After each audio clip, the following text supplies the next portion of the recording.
I'm Derek Thompson, longtime writer with The Atlantic magazine on tech, culture, and politics. There is a lot of noise out there, and my goal is to cut through the headlines, loud tweets, and hot takes in my new podcast, Plain English. I'll talk to some of the smartest people I know to give you clear viewpoints and memorable takeaways. Plain English starts November 16th. Listen for free on Spotify or wherever you get your podcasts. This episode is brought to you by Anytime Fitness. We may talk a whole lot about sports, but when it comes to keeping fit ourselves, there's definitely room for improvement. I hit this point early July. I was just like, I am not in good enough shape. I started trying to walk at least 15,000 steps a day or hiking or just anything to keep my legs moving. Now it's the end of 2023. I feel great. I had a physical 3 weeks ago, and the guy was like, you're doing great. You're doing better than you were 3 years ago. I felt great. Whatever your goals are, progress is possible thanks to Anytime Fitness. Get a personalized plan and support from an expert coach anytime, anywhere. Visit anytimefitness.com to try Anytime Fitness for free. Start to train for your life. Terms, conditions, and restrictions apply. See website for details. This episode is brought to you by Read, Write, Own, Building the Next Era of the Internet, a new book from entrepreneur and startup investor Chris Dixon. If you're listening to this podcast, you know what it's like to be part of a community of fans. You value the people who play, perform, and create for everyone. Well, what if there are more ways to support them, more ways to be a fan? And what if you had even more ways to connect with the teams, artists, and other creators that you love? Even though creators make the internet valuable, how much value do they get for their work? Well, that's mostly up to a few big tech companies. Shouldn't creators get more from the platforms they make successful? More value, but also more say, more control, more ownership? Read, Write, Own explores an alternative future for the internet, one that reclaims control for creators, fans, listeners, and gamers, the people who not only use the internet, but make it useful. Read, Write, Own imagines an internet built by us for us. So order your copy of the book today or learn more at readwriteown.com. I need support staff to clear the room. Stand up and walk now. Hello and welcome to The Watch. My name is Chris Ryan. I am an editor at TheRinger.com. I'm joined as always, but for the first time in years in the studio by Andy Greenwald. Andy, hello. Hello, this is interesting. You sound already like you're on NPR. I feel very odd. You gotta get closer. I don't know how to interact with a microphone. I'll teach you. The third voice is a man who's been in the studio more than Andy has. It's the big picture's Sam Esmail. Oh my God. I'm so flattered. The big picture. The hierarchy is set. Welcome back. I'm very glad Thank that you. Sam and that Sean and Amanda let you out on loan to us. It's really a Thank pleasure. you. Was to it have the you transfer back. window? And it's Who the did they transfer get? portal. And this is our annual Best of the Year TV episode. But it's really our annual just check-in. Just hanging out. Just friends. Just three guys. Sam's here, Not Kaya's here. arguing. We're in the studio together. Sam, it's awesome to see you. It's awesome to be here. I don't think we've seen each other. I haven't seen you since the last time we since did this. 2019. In person, 2019, probably. Yeah. pre-pandemic. Well, it's lovely to see both of you in person. We've changed. We've done this every year for the last how many years? Was your first year 16 that we did this? Yeah, we did. Didn't we talk about this last year? Because it was like the 5th anniversary. This is number 6, guys. This is 6. Or 7? Or It 7. blurs, but in How some long ways, are I think we- the 4th or 5th one is still going. I have a kid now. Isn't that? That is That didn't happen. But, and from what I understand, that's mellowed you considerably. Yes. It's definitely taken out of your time Yes. listening to podcasts. Yeah.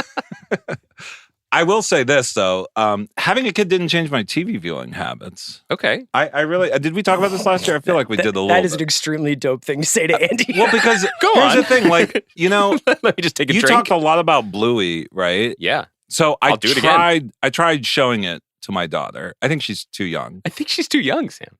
Yeah. Well, she's a year and a half. I don't know. When are you supposed to start? But I don't think she's interested in TV. She's not really interested in screens, period. After 2, I would revisit. Okay. All right. Do you want to come back on then? And then I'll come back on. Yeah. Okay.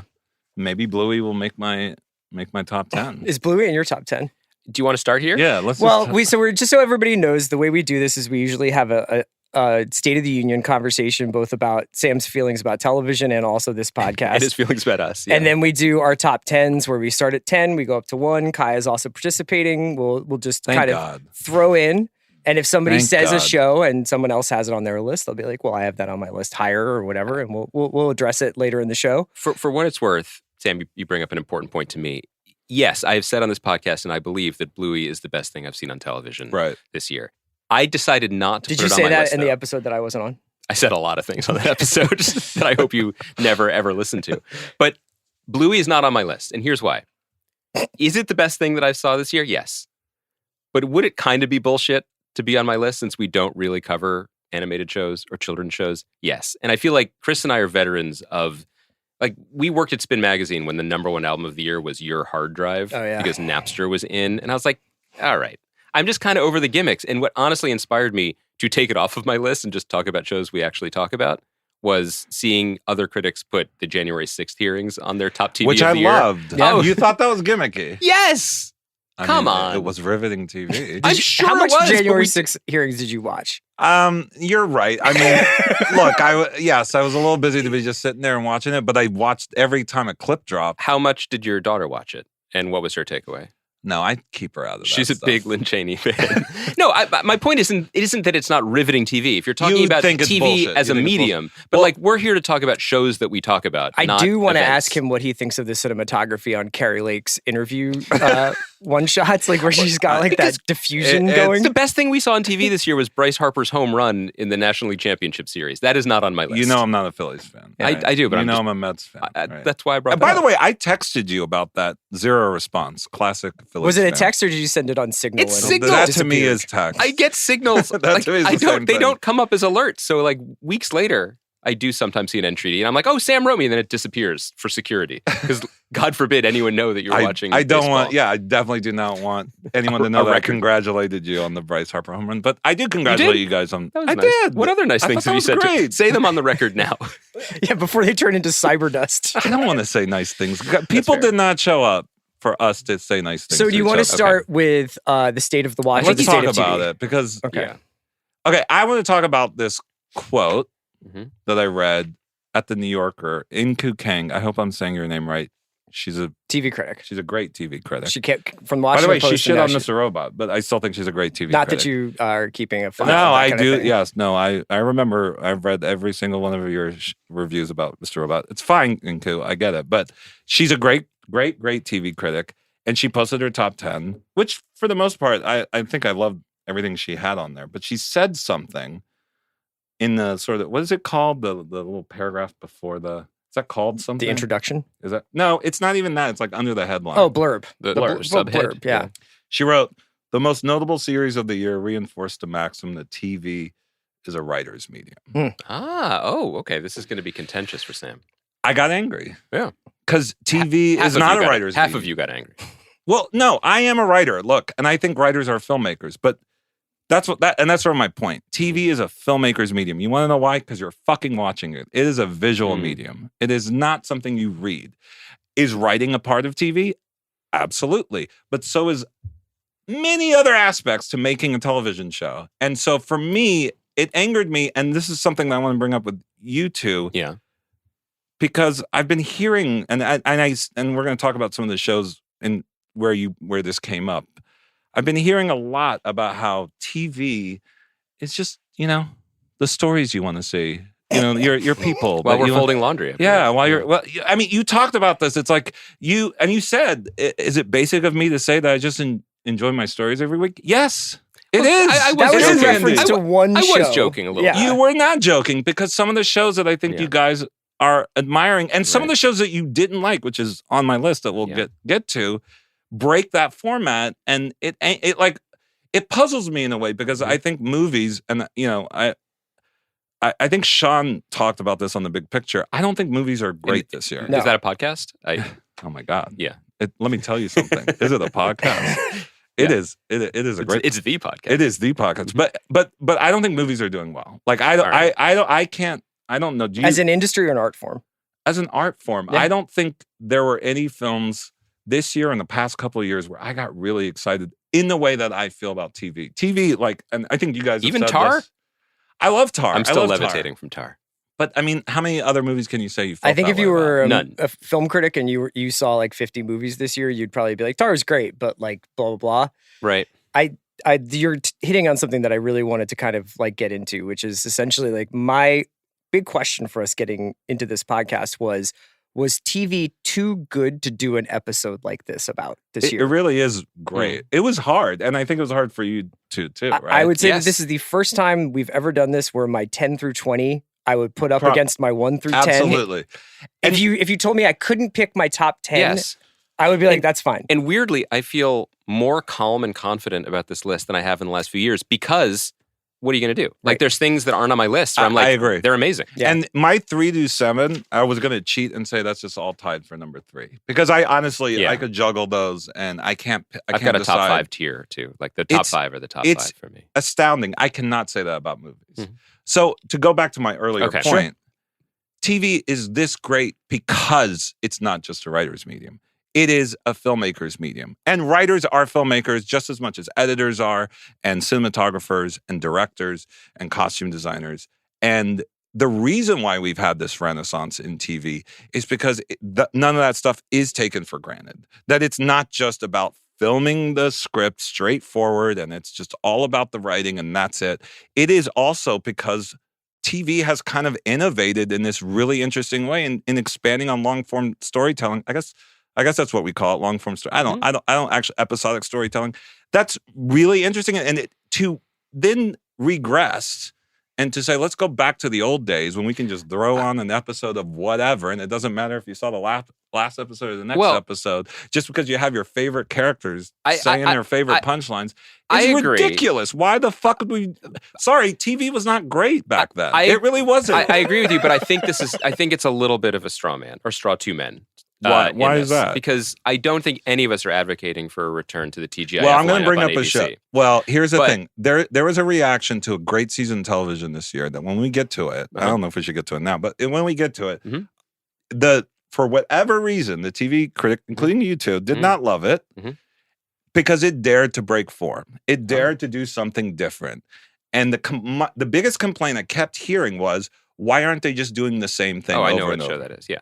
Okay. Well, we should talk about Atlanta at some point. But Exactly. But I think to go back to this idea that and in print that it's a writer's medium, weirdly, I think it's almost a regression in a different way to say that. I think that all critics, not singling out the critic from the New Yorker, or we do this as well, we default to the auteur theory often, right? That there's you can. Well, that's bullshit. I think that's bullshit. And I do too. Yeah. But that the idea that you could try to pin the creative process on one person and use that person as the fulcrum of your argument for or against something. That's a handy thing to have.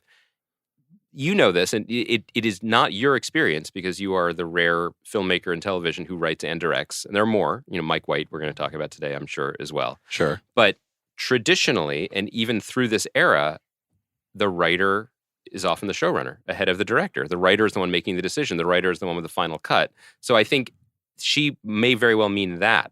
It's a writer's medium because the writer's the person, the buck stops there, as opposed to the writing is so much more important than the filmmaking. I hear you, but when that has been said in the past, it is because there is a sort of priority on what's written and to capture what is written, and less of a priority on how it is being rendered on screen. And that was where I sort of bristled. I just think that at this point, to my point earlier, I had like 51 shows on my long list here. I just don't think it's possible to make grand sweeping gestures about like, oh, it's a writer's meeting, it's a filmmaker's meeting. I agree. I think there are some shows where I'm like the filmmaking, the directing and the visual aspects of the show are transcending material that is like okay or maybe a little undercooked. There are examples where great writing is possibly underserved by the direction, but still transcends the fact that it's been underserved by its direction. Yeah, having them in concert is and it's like and always. On this list, more often than not, it's when the two come together and make a great final product. But but no matter what, it's a visual medium. It's always been a visual medium, even when they didn't prioritize the visuals. Right. And by the way, when they didn't prioritize the visuals, it sucked. I think it sucked. Yeah, but a lot of people will watch something like, I don't know, like Too Old to Die Young and be like, this doesn't make any sense and the writing is bad, but the filmmaking is pretty awesome. I happen to love Too Old to Die Young because I love Nicholas Winding Refn and I'll watch him film like people reading a phone book. What's his new? He has a new show. Copenhagen Cowboy. Oh, I can't wait. Yeah, that's what they used to call me. What happened to Maniac Cop? He was going to do Maniac Cop at some point. Anyway, continue, Chris. My point was just more like, I think that like at this point, there are so many different kinds of television that it seems to almost be subsuming the movie industry that we know of as we grew up, where there's small niche independent things like Somebody Somewhere, which I'm sure will get like honorable mention, if not in somebody's top 10. There are giant goddamn blockbusters that are actually like really good. And then there is all this stuff in the middle that is like the Succession, White Lotus tier of like talky dramas that we've all kind of gotten accustomed to being what we call prestige TV. I think also, to your point, Sam, like I don't want people just coming up and saying their catchphrases like Poochie on that episode of The Simpsons, but I do think there's something that the very best TV shows do, even if they are limited, or even if they are more framed like prestige filmmaking. Is that they teach you how to watch them? What's that? No, I'm saying like Station 11 was our number one Great last year. show. Yeah. By the way, I didn't see that last year, and I can't put it on my list this year, right? Because you last can. year. You can just say it was good, but it was amazing. It was amazing. But so that was a limited series. Yes. It did a lot of interesting things visually, with chronologically, with time. Totally. But it also, I thought, took very seriously the relationship between the characters and the audience, and built significant emotional connection to them over the course of its run in a way that felt like the very best of TV to me. But it was not. What I'm here's what I'm referring to, or here's my grudge. Like, so back in the day, it was all about characters, right, and less about this sort of. I remember a network that would welcome characters. Well, do you remember that network? Yes, I think you and I both remember it. And that was it. And there was no narrative. There was no narrative through line. The point was that you could drop in any time, and things would just repeat. Yes, there was a formula. The characters behaved in the ways that you maybe, with slight little surprises here and there, and that was it. And that is bullshit. It's fucking bullshit. Sure. But when I hear you guys talk on and look, if you guys are not saying you're saying this, I mean, you said earlier you were just joking. It didn't sound like you were joking, because I think it's not that I'm joking. I think you're misinterpreting. Recently, we said it about slow horses. About slow horses, and I didn't hear. I didn't. No, it was earlier. It was earlier. Right, but we really doubled down on this, I think, and it would have driven you crazy. There must have been an extra episode of Big Pick that week why you missed it. But slow horses. A good week for slow horses. In no world can be mistaken for a show that was on TV in the 90s. You know, its production values, its performances, its direction, its style, its propulsive serialized storytelling. It's just not an old show. But there's something about the confidence with which it knows what it's doing, and it just settles you in, and it does it. I feel more strongly about comfort level and shows knowing what they are and acclimating the audience to being at a certain place than you do. I'm saying I haven't seen Slow Horses, so let's put that Slow Horses aside. When I watch an episode of TV, and then I watch the next episode of that show, and then I watch the third or fourth episode, things better be fucking changing. And when they don't, when it's like, oh, you guys are just doing the same thing with it. Right. Oh, sorry, Kaya, I'm banging on the table. But it gives our listeners a sense of how serious you are about this, exactly. about how much you. Is it stereo? Are they going to hear it on the left ear? If I do? Anyway, if I start to feel, this is just repeating itself over and over, which is what classic TV is, that's when it starts to bug me. That's when I'm like, oh, this is not the TV that grew out of the sort of golden age of television in the last decade. But guys, let me tell you something. That's where TV feels like it's headed. Back to that. That's what I'm. I've been saying that for a couple of years now. Yeah. I feel and one of these years you're going to be right. How can you possibly make that declaration? I mean, every single thing that people are talking about, every single thing that gets nominated for awards, it's all favoring long form, like serialized television. You think so? I mean, yeah. White Lotus is the only thing anybody can talk about right now. It's a 7-hour movie. White Lotus notwithstanding, but Ted Lasso. I mean, no offense, Sam, but like a lot happens in the second season of Ted Lasso. I haven't seen. I haven't seen. I would say that Ted Lasso is very much is Ted Lasso on your list? No, Ted Lasso. Did that even come out this year? I don't know. Yeah, but it's not. No. Okay. Maybe I'm wrong. Yeah, but I don't want to go through a laundry list of shows that I feel like are kind of going back to the repetitive, 90s style. We should record that pod and then bury it. We should. Like the $1 We Million Wu-Tang album. People just That's right. That's where Sam really buy talks. But I would say there's a show that's not on my list this year, but could be on my list every year or not. What We Do in the Shadows, which is a very funny show, but that has become, in many ways, what you're talking about. In that they make a season every year. It's crazy. It's funny. It's surprising, and then they do another one. But even that show does big crazy swings. Like a character dies and a baby version of him crawls out of his stomach and is a baby for an entire season. I know, but do you know what I mean? It's not experimenting or sort of it's not plowing. I by the way, yeah, I'm going off what you're saying. I haven't watched. You hate that show. You hate Ted Lasso. I do not. I do not watch either Ted Lasso or What We Do in the Shadows. This is a gotcha pod. Well, because my perception of those shows are that they are kind of this situational comedies that stick to a premise and kind of rinse repeat that premise over the season. Now, maybe if you're saying I'm wrong about that, Chris, I just haven't noticed it. I think that obviously there's a whole world of network television, and then there's things like, to me, the whole value proposition of something like one of those Showtime shows like Ray Donovan is just to kind of be like, well, I would throw Ray Donovan. Right. So you would put, I would throw, because you're like, ultimately nothing changes on Ray Donovan. Exactly. Characters may come and go, and that is the point. The point is longevity. The Sure. point is let's go for as many seasons as possible. Is that not? I think the that's point? pretty rare. I think that even a show like Ozark, which ended this year, and was pretty much a blockbuster when it came out, and then has, I would say, creatively faded, if not like commercially, was still like Ozark's considered a marathon runner at 40 episodes. That's crazy to consider. Like Better Call Saul, all these shows that have wrapped up after 4 or 5 seasons. Like, but look at Ray Donovan. Ray Donovan went like 10 but Showtime's seasons. almost an outlier now.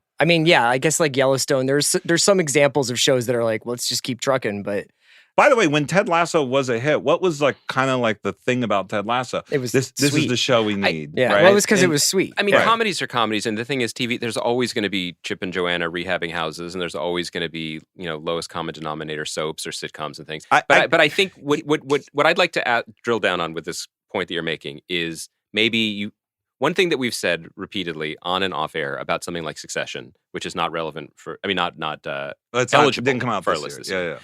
I think that it's significant. It's interesting to me, maybe along the lines that you're saying. saying. Well, that's when this is when I first started bringing this point up. Right. So Succession, I do think wins. I think it's the best show on TV that comes, ongoing, non-limited. But I also think it's interesting that it wins the Best Drama Emmy year after year now, because I do think compared to a lot of its competition, it feels like TV. Right. I think the writing is God level. I think the performances are incredible. I think it takes risks and changes constantly. But there is an element of it that is Sunday night. Time to settle in with the stories of the Roy family. That is the show. That's the show, and that's what. And I like that. Yeah, I celebrate that. Right, and that's what I hate about that type of new form of TV. Okay. The preeminence of those shows. Okay, exactly. And when we get to Atlanta season 3, that's where maybe this came. Okay, this whole sort of argument. I think that we'll get to it soon. I was gonna say just my last question before we get into the list, because now we've gotten to the part where we start naming all these shows and it's like, okay, we're ready to start talking about shows. I was just going to ask for you, Sam. Yes. Because we just did the big picture and we talked a bunch about Sight and Sound, the Sight and Sound list. What was your criteria for your top 10 this year? Did you have a guiding principle for like what is and isn't in this list? Oh my God. Well, it's so hard because this year, as we all just said, has been such a great year for TV. So it was hard to, well, I think the guiding principle is it showing me something I haven't seen before? Okay. Either emotionally, visually, intellectually. Yes, that would be the guiding principle. Okay. So you're looking for innovation in some way. Innovation. And again, that doesn't mean or like maybe it's pushing using things drone forward cameras. a little bit. Yeah, right. Is it even showing me an extra dimension of Did you just take a little drive-by on ambulance there? Oh my God. Okay. Should we do the ambulance? Should we all answer that? What I was looking for the year in TV was a show that really captured the day-to-day, almost mundanity of a sex worker and homemaker in Belgium in the 70s. Have you seen that movie, by the way? Sean Dielman? Yeah. Have you? Is that how you say it? I don't so. dare to even attempt to say it. That's what I would. Did you see it, Chris? I have seen that, yes. Do you like that movie? Yeah. Okay. It's pretty cool. Is it better than Godfather 2, Chris? It's not getting. You're on the spot. All right. Okay, that was my last prep question. Kaya, do you think have we hit all the pillars of popular culture right now? Yeah, just about everyone. Okay. And Kaya will be joining us. Yeah. I'll be chiming in here and we'll do our top 10s in next week's episode of The Watch. Well, we've touched on January 6th. We've touched on John Dielman. I think we're done. All the hot button issues. All right, so we're going to start at 10.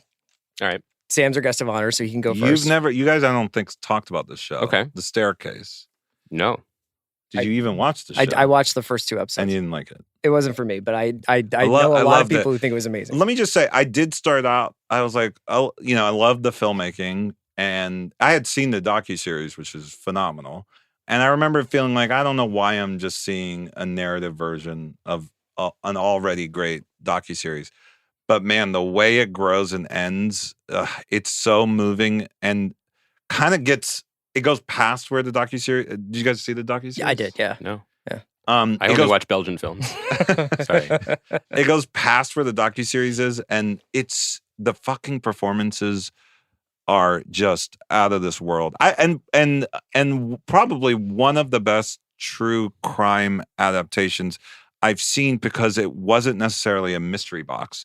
It wasn't like I wasn't waiting for the last episode to see if this person did it or not, or what's the truth. Right. And it kind of ends on this like really eerie and thought-provoking note that I won't give away. And then just the filmmaking outside, the performances and the writing were great, but the filmmaking was just on another level, especially for, a true crime adaptation. And who directed? It was Antonio Campos. All right, so that was directed by Antonio Campos. Great. Yeah. Great show. That's my number 10. Okay. That is not on my list. Totally ignorant of it. Okay. You never even heard of it. No, I mean, I've heard of it. But you didn't care. I didn't care. Didn't care. Okay. All right, Andy, number 10. Number 10 is the most recent addition to the list. It's something we have not talked about on the podcast yet. It's something I haven't even finished. Here we go. And it could be higher in a re-rank, or when I finish it, or it could fall off completely, but I doubt it. Okay. And Sam, I think you should check it out too. It's a series on Amazon Prime Video, small little startup, hoping for the best for them, called Rings of Power. No, called The English. Oh, Emmy and I saw the first episode and loved it. Yeah. I haven't gone past that yet. I think Emmy went ahead of me, and that's what happened. Is she here? Can we dial her in? I know we should dial her in. It's good. It's it's Hugo Blick who made Honorable Woman. Yeah. Maybe our favorite miniseries of the last decade. You didn't watch this? I have watched 2 episodes. I think it's great. You do think it's great. So we'll talk about this in more detail in weeks to come as we get more into it. But it is a sumptuous Western filmmaking at its finest, written and directed by a really strong. He's a very strongly opinionated filmmaker. I would say, his point of view, his decisions are very clear. Decision making. Yeah. It's Emily Blunt and an actor named Chesk Spencer, who I was not familiar with prior to this, and then sprinkled with a really amazing assortment of just like top flight UK talent, like Kieran Hines and Toby Jones and Stephen Ray. I feel like this is the best thing to tee off a podcast where maybe you'll get along with me, because this show just surprised me. Just it's the American West through a European lens with weird humor, weird sentimentality. Yeah. The tone is really interesting. I can't quite define what it is. I sometimes I'm like, am I watching like Repo Man or something? Yeah, exactly. You know what I mean? It's like very punk in places, and then it's like, no, this is Dances with Wolves or something. I love seeing something that is made by a singular filmmaker that is just so discomforting and surprising, and then suddenly moving. And so I'm just, where are you with it? I'm excited. You're not done with it. No, I'm 4 episodes out of 6, so I feel confident that I love it. You'll love it. Okay. It's just exciting. If you had just done that off the strength of 1 episode, that would have been Pete Greenwald. Oh, it would have been. That would have been on brand. But only if it had been French. Like guys, I didn't put Irma Vep on the list, but I kind of wanted to. So I like that show. It was great. There's you know what? That's another show that I. Yeah. God damn. I know. This is the problem. It's such a good Our year for honorable TV. mentions will probably take another hour. My number 10 is Atlanta. So we can do this. Wait. You can't just say that. What? There were 2 seasons of it. I know. And I always said, during season 3, I said that I would like to see the entire season 3 and hopefully 4 to judge this effort in totality. Well, hold on a second, because now you're going to fuck with my list a little bit. That's okay. There are 2 seasons of Atlanta. Did you put them on separately? Yes. Oh, because they're 2 seasons. They're 2 different. I imagine you put 3 in yours. I did. Yeah. And should we talk about that Pete Esmail? I'll talk about 4 briefly, which is just to say. Now wait, 4 is on my list. I thought we were doing the thing where we're not going to talk about. Okay, then we can talk about Atlanta when we get to Atlanta. It's on my list. Okay. It's on your list too. So we'll wait. We'll wait to talk about it later. The season 4, Andy, to be clear, right? No, the totality of it. Okay. I didn't know we were doing... Well, it's 2 different seasons of TV. Kaya didn't give us the rules. Kaya. God damn it, Kaya. This is why Horlbeck's... I got his number. I'm so sorry. That's totally on me. Okay, so my number 10 will be discussed later. Yeah, we'll get into it. Number 9 to Sam. Well, Kaya. Oh, Kaya, what's your 10? My 10 was the final season of Search Party, which I don't know if anybody I enjoyed that. Yeah, I thought it was really fun. It was really weird. They basically just took it in like a zombie apocalypse direction, which was unexpected, but like I feel like they made it work. And they just they kept the core cast of characters very strong. And yeah, I thought it was a good time. I thought they ended that show well. Is that still like the murder? Like there's a murder, right? Yeah. So it starts off, the first season is like a murder mystery sort of. And then like it gets just kind of progressively weirder. Do they solve the mystery or whatever by the end? Like does it feel all built up to a singular? Yeah. But it's like basically by the end of the first season, their murder mystery is not like the core like plot driver anymore, and it's kind of just like these 4 really dumb millennials getting into hijinks. Okay. All right, should I go? You should go number 9 for you. Yeah. Number 9, again, a show not discussed on this podcast. That you know of. Yeah.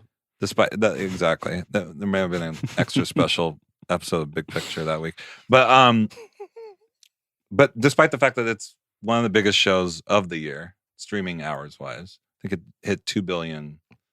I think I can. Sam is a classic populist, by the way. He only things that do really well at the box office. That's all I do. I'm a populist guy. Yeah. The show's Dahmer. Yeah. Wow. It's an excellent television show. Wow. Directed by the great Carl Franklin. At least he directed the first couple of them. Are you guys fans of Carl Franklin? Yes. I'm a huge fan of Carl I did not know Carl Franklin has touched been this. on the watch to talk about not Zodiac, to talk about Mindhunter with me. I mean, he's such an excellent director. Yeah, did you watch Dahmer? I watched the first 2 episodes. Because I know Andy's not going to get anywhere near that. This was honestly one of those like I started it with my wife. We were going to watch it, then we didn't. Then we was like, "Oh, do you want to watch it?" It just got lost. It's an excellent show. Evan Peters is great. I mean, out of this world, insanely talented, and the performance is just breathtaking. And the show just takes these twists and turns, even again in their true crime story, but like the way it folds in, because it's not about the mystery. Clearly, you know it's him, so it's really more about the victims and the sort of the reaction and how Dahmer was able to get away with all of this.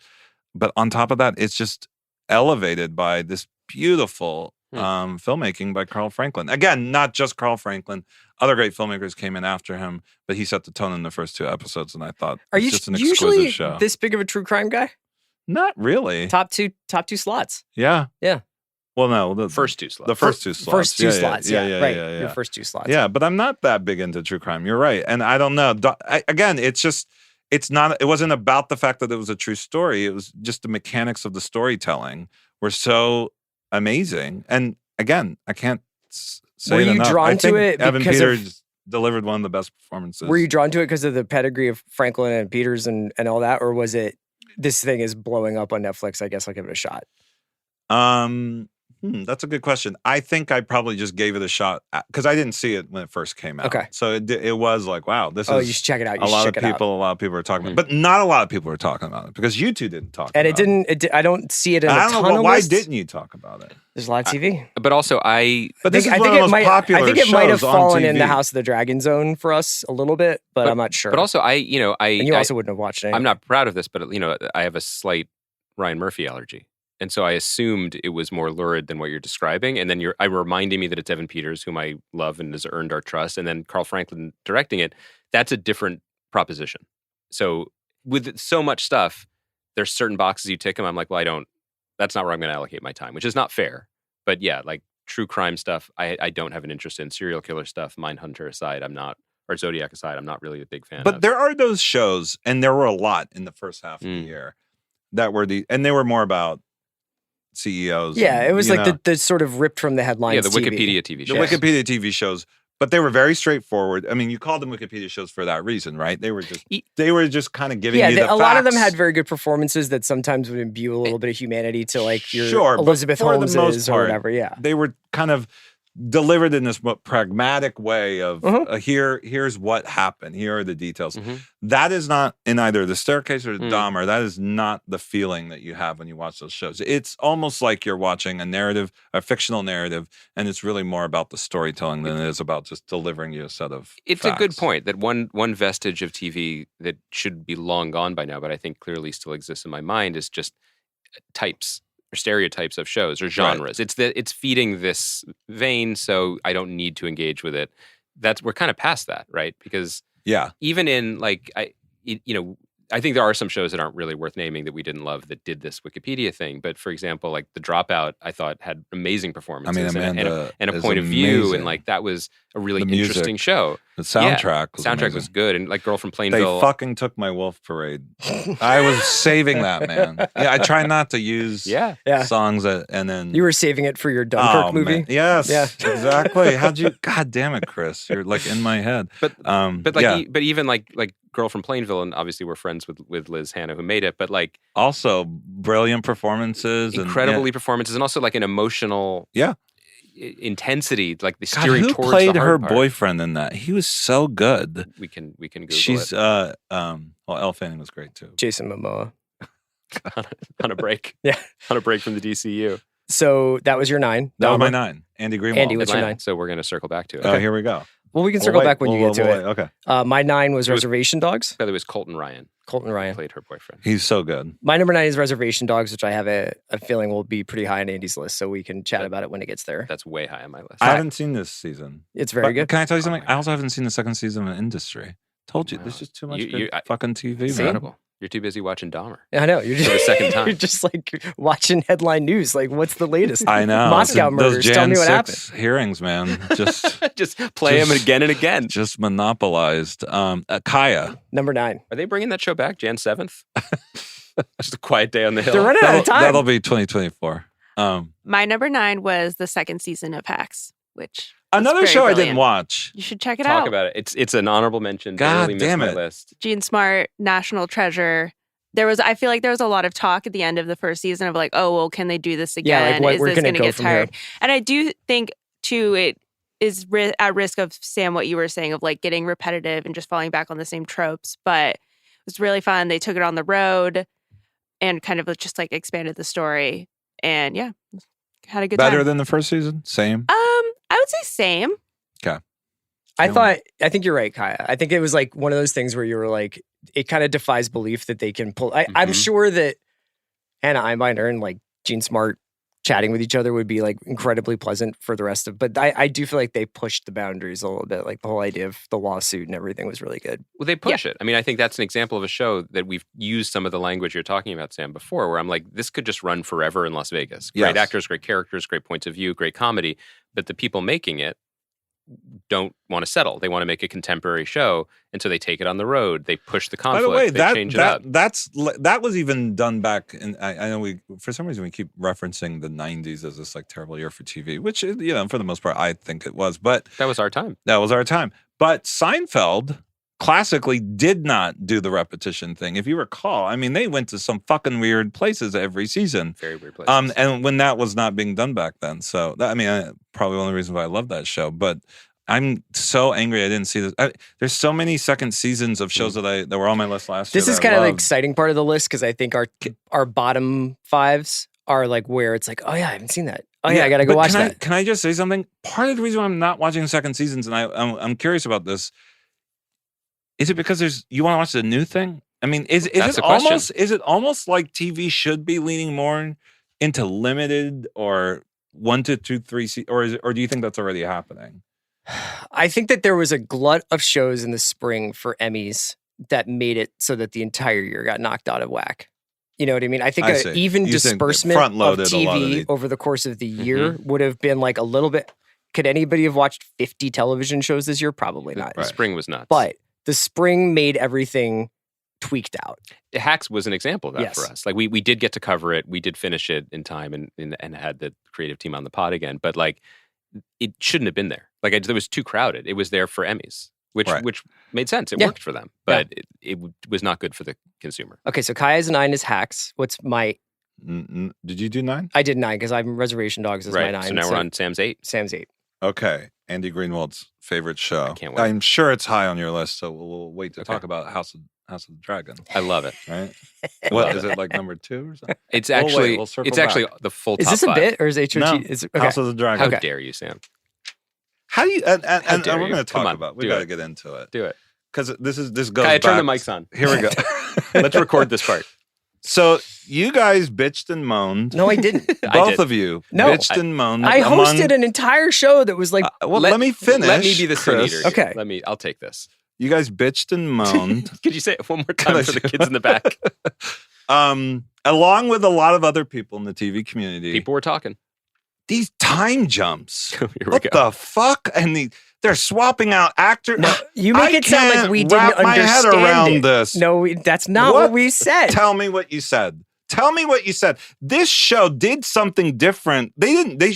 They could have just stuck. It did something terrible. It was. Why bad. is that It was terrible? poorly Why is that executed. terrible? Because why is that? the- That's that to me drew me in and made it interesting. Where I didn't want to spend like part of the problem with Game of Thrones, which I love that show. You know, it was on. Yeah. It was always on my top always 10. on your list.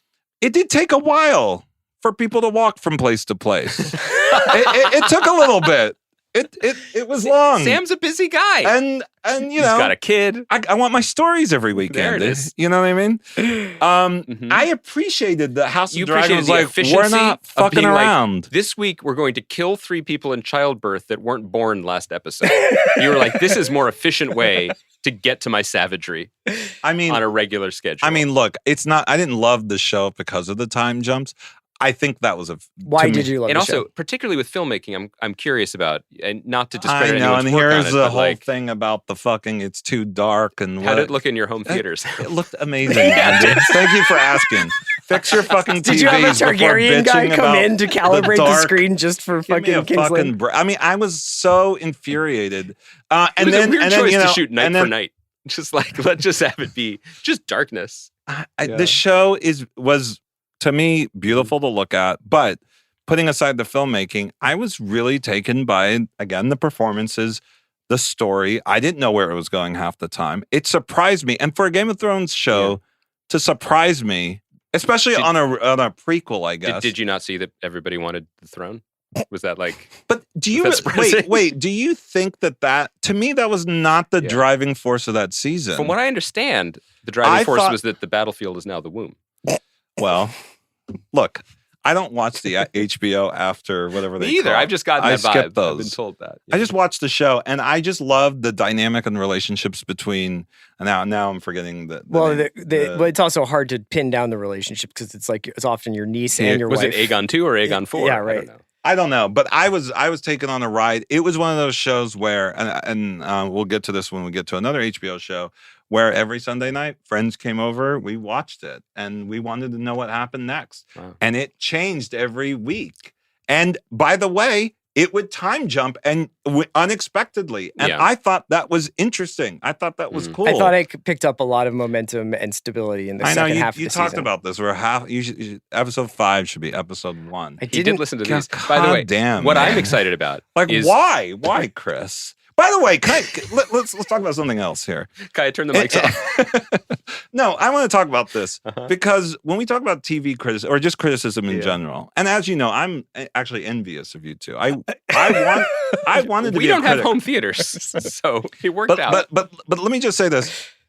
There is, and I spoke about this on the big picture. So there is there's a weird, sorry. I kind of think there's an oddness that when you're talking about a show that you don't like, that you start giving filmmaking notes. Me? Well, you gave a note. Hey, this season should have started at episode 5. I think I was just saying, like, if you go back and you look at the whole season of the show, could that have been a montage? Could that have been like a quick voiceover? Kate Blanchett's like, in this time, this happened. Yes, and if you were in the writer's room, you could have pitched that, Chris. But now the show has been made, and you are on a podcast, and you're talking about the merits of the show. 2 that was hours made. every week being like, House of the Dragon's pretty entertaining. But I think the basis of our podcast is looking at the art that we're talking about through the lens of all of this is a choice. These are all choices. Yes. Everything is a choice. Yes. And you can, I mean, again, this is maybe more philosophical than we want to get into, but I think for me, the role of criticism has always been, Let's talk about the choices they made, You're advise them on the choices that they should have made. It's 6 of one, half a dozen of the other. The choice that you make is also the choice that you didn't make, right? So like us saying like, why did you guys do it this way is the same thing of being like, why did they do it this way? I'm putting down my king. Okay. All right. One thing that I'm excited about is for our loyal listeners to do a meme where it's like Viserys at the beginning of the podcast and Viserys at the end of the podcast. Who's Viserys in this? I know, exactly. We'll find out. I feel like I'm going through the ringer. Number 8 for Sam was House of the Dragon. Number 8 for Andy is? Another HBO show on Sunday nights, The White Lotus. Okay. That is my number 7. What? It's not in my top 10. How the fuck? Whoa! What the fuck? Chris only likes shows that stick the landing, and we're recording this before the finale. Fuck. That's not true. I love The White Lotus. It's in my second 10. This is crazy. This is the second time that this has happened with White Lotus and Sam, where he gets fucking I'm mad furious. that I don't have White Lotus in my top 10. Yeah. Let's talk about it now. Well, wait a minute. Is it on your list, Kaya? It's my number 2. Yes. That's what I'm saying. That's why Kaya Which might be is recency on bias. these top but- 10s. I think we should wait, right? Yeah, let's wait. Okay. Let's wait. We can wait. All right. So Because we're number... going to talk a lot about it. It's amazing. By the way, can I just say, and I said this up front, from here to 3, these are all tied to me. So just FYI. 8 was White Lotus? Yep. 8 for me is Euphoria. What about 8 over 4. here? Oh, yeah. Euphoria? Yeah. 4. So we'll wait. Okay, let's wait. By the way, Euphoria, I loved the first season too. And everyone started hopping on the bandwagon on the second season. Oh, I'll so tell you where I I hopped. just want to say, Can I tell you where I hopped on the You were bandwagon? the guy? The in-between season specials. those were great. Those were awesome. Those were great. Kaya. My number 8 was Andor, which I imagine will be much higher. Might get mentioned. Not familiar. a little bit later. Don't know about But it is the first time I've put a Star Wars show on my list. So That's right. Hearts and minds. We got him. This is how Well, JPEG wait a got minute. Where do we go? So now it's... 7 was White Lotus, which is Kaya's number 2. Mhm. This is getting complicated. Someone Yeah. else to write It this is. I think down. we'll just keep spinning. And Andor is my number 6. Okay. So It's so higher we'll- up on my list. So than that. we'll wait. Mhm. We'll wait. All right. So Sam, yours number 7 is... White Lotus season 2. which we will discuss in a little bit when it comes higher up in Kaya's. Mhm. So your number 7, Andy? we own this city. Okay, that's very high on my list. Okay, we can wait. We Okay. can keep spinning. Spin the wheel to you, number 7 for me is Slow Horses. is The that first on your season list, Andy? specifically, I guess, but the totality of the achievement of putting 2 seasons up in one year. It's a strong honorable mention for me. Chris, Okay. do you want to, we've talked about it recently. Yeah, You wanna we just make a talked about case it for recently. I would just say that I think I took a step back because I read the books that Slow Horses is based on. I won't belabor it, but it's essentially about what if there were a group of loser spies who were put up in a house above a Chinese restaurant in London and were made to do like penny ante work for the MI5, and then one day like a huge case comes across their transom for some reason. And it's Gary Oldman, right? And I Christopher kind of Scott take it for Thomas. granted the fact that I think that Wow. this Gary Oldman performance is like not only I incredible, love but him. the character of Jackson Lamb is probably like one of my favorite characters to be introduced on television in the last few years. But because I read the books, I was like, yeah, that's exactly what he's like in the books. This is amazing. So we've talked a lot about Slow Horses over the course of the year. I really like the second season. I think the first season's particularly special, but I highly recommend people just check out both. I don't know why I'm saying I highly recommend it. We've been doing that all year. It's fine. Kaya, what's your number 7 then? my number 7 is Euphoria. Okay. Which is my number 4. And it's not, is it on your list? It Chris? is. It's my number 8. Okay. Yeah. So Okay. So we'll wait until we'll wait until you get to Okay. number 4. Okay. So Sam, what's your number 6? Andor, which Okay. is high on someone else's list. I All of assume. our lists. So we'll wait. Yep. So Andy, Better Call Saul. Better Call Saul is my number 4. Should we waiting for you or should we do it? We should talk about some TV shows eventually, right? Let's talk about it. Okay. Did you watch Better Call Saul? I forget where you are with that. I did not. You didn't watch it at all? I watched. No, we talked about this. I watched the first few Mm-hmm. seasons, and I've been told to catch up. Okay. So I'll catch up. You love time jumps. They do time jumps, So, don't they? Do it like feel like you'd be only in the comfortable with it. beginning of the season, right? Well, I'm not spoiling. Oh, wow. Well, that's a spoiler in itself. Is no, this too it's lo- mostly just the beginning of the season. Is it too low for you? What put it down here at 6? Is that what it is? This This might is be the series finale, right? Yeah, this might be kind of what Kai was saying. This might be recency bias. Like I do think that its consistency and its consistent excellence has not hurt it in the eyes of posterity, but has definitely hurt it on these lists every year. You know, I think that it's just it's not flashy. It's just always good. And our conversations about it have often been just like this is unparalleled filmmaking. Ray Seahorn's performance is unreal. The attention to detail, the ability that they have to take advantage of the capital accrued from the first series to just explore what they want to explore with budget, with production values, with the directional and just the aesthetic choices they make. It's unbelievable. And then to, stick the landing, which is an overrated term, but to actually... Did they stick the landing? I mean, I found it very moving, the choices they made at the end. Like really surprising, really beautiful. And I know we've mentioned this every time we've talked about it, but I'm really struck by, this will violate your code of criticism, Sam, but when Peter Gould came on the podcast with 3 episodes to go, I think 3 or 4 to go, we asked him about it, and I'm still struck by his smile. He's like, "Oh, you guys are in for a treat. We had a great time." I loved the looseness. It's like a reliever coming in and like just throwing 100-mile-per-hour gas without any stress in the playoffs. Like he's like, clearly this is what they wanted to do. They thought about it. They executed and they made their pitches. And I loved it. I'm so jealous of you because if you ever do get a chance, I know that there's a lot going on and everything, but if you get a chance to go through this series in the way that you're about to, it's going to be so rewarding. I was thinking about this recently because I think when Andy and I were talking about this show over the course of the year, we were like very, very like weighed down by its conclusion and what it was sort of like, how it was executing. And it was obviously going to be ending this sort of our understanding of the Breaking Bad story. And now when I take a step back and think about where this show began, I just cannot believe what they pulled off. Like it is fucking incredible what they did with that last season. So yeah, it was a no-brainer. Better than Breaking Bad?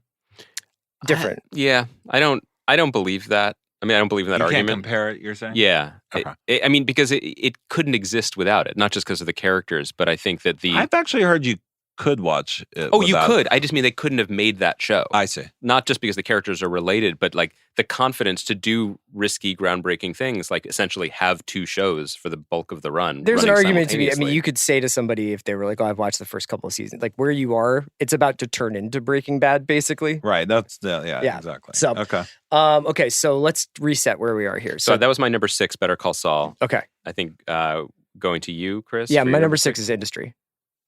Higher for me, but close enough that is it on anyone else's list? Kai, is it on your list? Yeah, it's my number 5. Okay, so let's talk about Industry now. Yeah, and let me just reiterate, I have not seen it. That's the only reason why it's not on my list. I'm excited to see it. I got the pleasure to work with my Hala this year on my film. Oh, yeah. She's brilliant and amazing. She's awesome. I'm so sad I haven't seen it yet. I would just say that it's a testament to what my top 5 are, that Industry is at 6, because I could make the argument that it should be 3 or 4 places higher. I just thought this season was tremendous. Better than the first season. In some ways. Mm-hmm. In some ways. There's a certain like when the first season comes on, it's so fresh and it's so riveting that there is like a kind of like that first album newness to it. This season, though, you can tell that they, first of all, like the story that they tell over the course of the season is much more coherent and I think thematically like brings all the satellites together. And then I just think they're able to up the ante every episode to the point where, there were times where I feel like my blood pressure was going out of control. We're in the zone. It's my number 5. We're in the zone where we're talking about shows, all of which I have probably said aloud are my favorite shows. Mm-hmm. Certainly when I'm watching them, I'm like, this is my favorite experience. I'm very curious, Sam, what your reaction to it will be, because I think that for me, what elevated the season was the first season, was masterful, but it was also so much about vibes and energy and not giving a fuck. And that was clear, but also it was like, it had a kind of a rookie energy. Right. And I really feel like, and not just because we know them and have had them on the pod, but I feel like Mickey and Conrad went back to school a little bit and took some moves from established serialized TV drama playbooks, used them in their own way, and then built something grander. And I was really impressed by that. And I'm curious when you see this, I'm wondering, will you be like, oh, they leveled up? Or will you be like, oh, they put themselves in a cage of narrative expectation? I've heard too many good things that I'm excited. It's never going to be bad. I mean, that cast and the writing and the world, it's just dynamite. We love that show, obviously. 6, Industry for me. Mm-hmm. Kaya, what's your 6? My 6 is the second season of a BBC show called Starstruck. Yeah. Which is a really lovely, I think it's 30 minutes an ep, rom-com show. I've never even heard of this show. It's good. It's on, I think they put it on Max, HBO. Right? Yeah, HBO Max, a couple months after it comes on BBC. And it's led by Rose Matafeo, I think is, and I think she writes it too. And she's just they have 2 leads that are extremely charming. I actually think the first season was slightly better, but I didn't get to the first season until this year. And then they dropped the second season this year as well. So wanted to take this time to shout it out. Yeah. I'm going to check it out now. It's really Starstruck. fun. Yeah. This episode is brought to you by Mint Mobile. New Year's resolutions are fun the first couple of weeks. Then you kind of maybe conveniently forget about them halfway through January. No shame. It happens to us all. But this year I have a foolproof plan, at least when it comes to saving money. Just switch to Mint Mobile and you're done. Goal accomplished, because for a limited time, their wireless plans are $15 a month when you buy a 3-month plan. The great thing about Mint Mobile is there's no jaw-dropping monthly bills or unexpected overages, and all plans come with unlimited talk and text. Get this new customer offer today at mintmobile.com/watch. Additional taxes, fees, and restrictions apply. See Mint Mobile for details. This episode is brought to you by State Farm. You might say all kinds of stuff when things go wrong, but these are the words you really need to remember. Like a good neighbor, State Farm is there. They've got options to fit your unique insurance needs, meaning you can talk to your agent to choose the coverage you need, have coverage options to protect the things you value most, file a claim right on the State Farm mobile app, and even reach a real person when you need to talk to someone. Like a good neighbor, State Farm is there. I've got kids, and that means it's always about them. But I need support too. That's where Ollie comes in. With their delightful, hardworking gummies, my partner and I can actually get a good night's sleep, so we'll both stand a chance of managing our stress responses. Even when the kids are doing parkour in the living room, discover Ollie vitamins and supplements. These statements have not been evaluated by the Food and Drug Administration. This product is not intended to diagnose, treat, cure, or prevent any disease.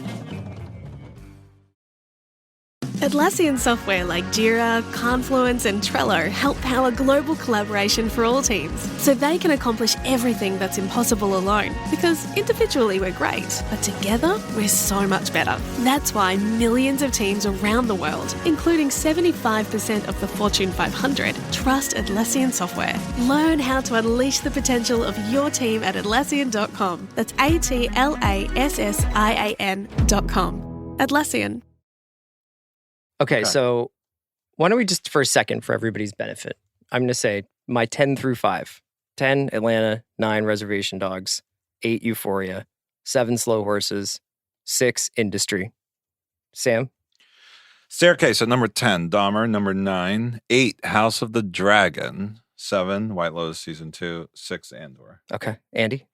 10, The English. 9, Atlanta. 8, White Lotus. 7, We Own the City. 6, Better Call Saul. And Sam, what is your number 5? My number 5 is Atlanta Season 3. Is it time? I think it's time. Is Season 4 on your list? Yeah, of course. Okay. Of course. Right. Of course. It's one of the best shows on TV. Not that you would know that if you were reading any of the reviews this past year. And I'm the reaction to Season 3 angered me more than anything else. Why? Because people were upset that it dared to do something different. That, oh my God, every other episode didn't have the main characters in it, and they were breaking form. How dare they? I mean, what the fuck? What is going on? And the weird thing is, the criticisms of those episodes weren't really about those episodes. It was about the fact that they even did it. It was the choice. Just the choice was criticized, not even the quality of those episodes that I thought were really fascinating, really intriguing. And to me, when I finished that season, holy shit, they fucking leveled up. They kept that show to me kept getting better and better. And it was sad because I know Donald Glover, I think he went on, I think it was at the TCAs or something, and for season 4, and he sort of kind of cheekily admitted that it's okay. I know you guys didn't like season 3, and and that show got knocked down. I mean, no one really talks about it anymore. The buzz really went away, and for me, it was really sad to see because it's the same great show that we saw the first 2 seasons, and I hate when that happens. I don't get it, especially when a show is as brave as it is. I'll never knock their show's courage. Season 3 didn't work for me. It was not because it wasn't because the main characters weren't in it. Like, it was more. Would you think I would really be like, but the show's called Atlanta and it's not in Atlanta. This is not acceptable. Look, it's the same thing that we just talked about this with House of Dragon. The choice to time jump. It's weirdly the mechanical parts about these. I can't believe you just compared House of the Dragon to Atlanta. I'm sorry. I'm not comparing the two shows. I'm comparing the idea. These shallow just the proximity of those words together makes me uncomfortable. But go on. Look, these shallow takes of these shows. So what? So you tell me. I want to hear it because that's what I kept hearing. It's the same thing that I kept hearing about that, and it didn't make it. It was like, wow, guys, this is not a bug. This is a feature. Right. This is great. They're pushing the medium forward. That's to be celebrated. Yeah. I also don't think how do I put this? I don't think just because you do something new, it's good. I agree. I sometimes experiments can fail. By the way, one of the reasons why I admire Nicholas Winding Refn, which I know you do, is because he falls flat on his fucking face sometimes. Yeah, and he swings and misses all the time. And you thought that Atlanta season 3 I thought it connected. Very good contact, but the discourse was not, weirdly for me, not about whether it connected. It was about the idea of doing something like that in the first place. That's what I kept feeling. I think there's a lot of stuff in this. One, I do think the long delay, some of it COVID, some of it other projects, contributed to the fall off in terms of the perception and reception of the show, regardless of how they came back. But I do think that you're right, that when they came back with a season that absolutely challenged all expectations, contributed to it, and it didn't really recover from that, at least in the week-to-week conversation. I also think season 3, as constructed, was not well served by the cultural apparatus that received it. It needed to be seen in context, and needed to be understood as part of the larger project, I think, to see it. I think not for me. No, but clearly I don't agree. I'm just saying. You have your own movie theater. It probably was different with Atmos. You could hear all the references. I mean, Paperboy was in those episodes. Yes. I couldn't see him on my faulty TV. You're pro motion smoothing, right? Because I just keep it. I turn it on. Oh my God! Everything. I think it's called cinema mode now. Yeah, I was watching. I was watching Serpico the other day, and I put it on just because I was like, "This is too rough." I don't like grain. I kind of want to. Tell me why you didn't like it. Go ahead. I'll let you talk. I want to be clear also to frame the conversation. One of the most incredible things about the show, and one of its most important legacies, is that they did not give a fuck. They made what they wanted to make. Always. They took no notes as far as I can see it, and they never wavered from that. And the same, in that spirit, is why I loved much of season 4, and it's why I loved the finale so much that probably the finale alone put it back on my list. So beautiful. It was absolutely beautiful and moving, in a celebration of that attitude in the best way.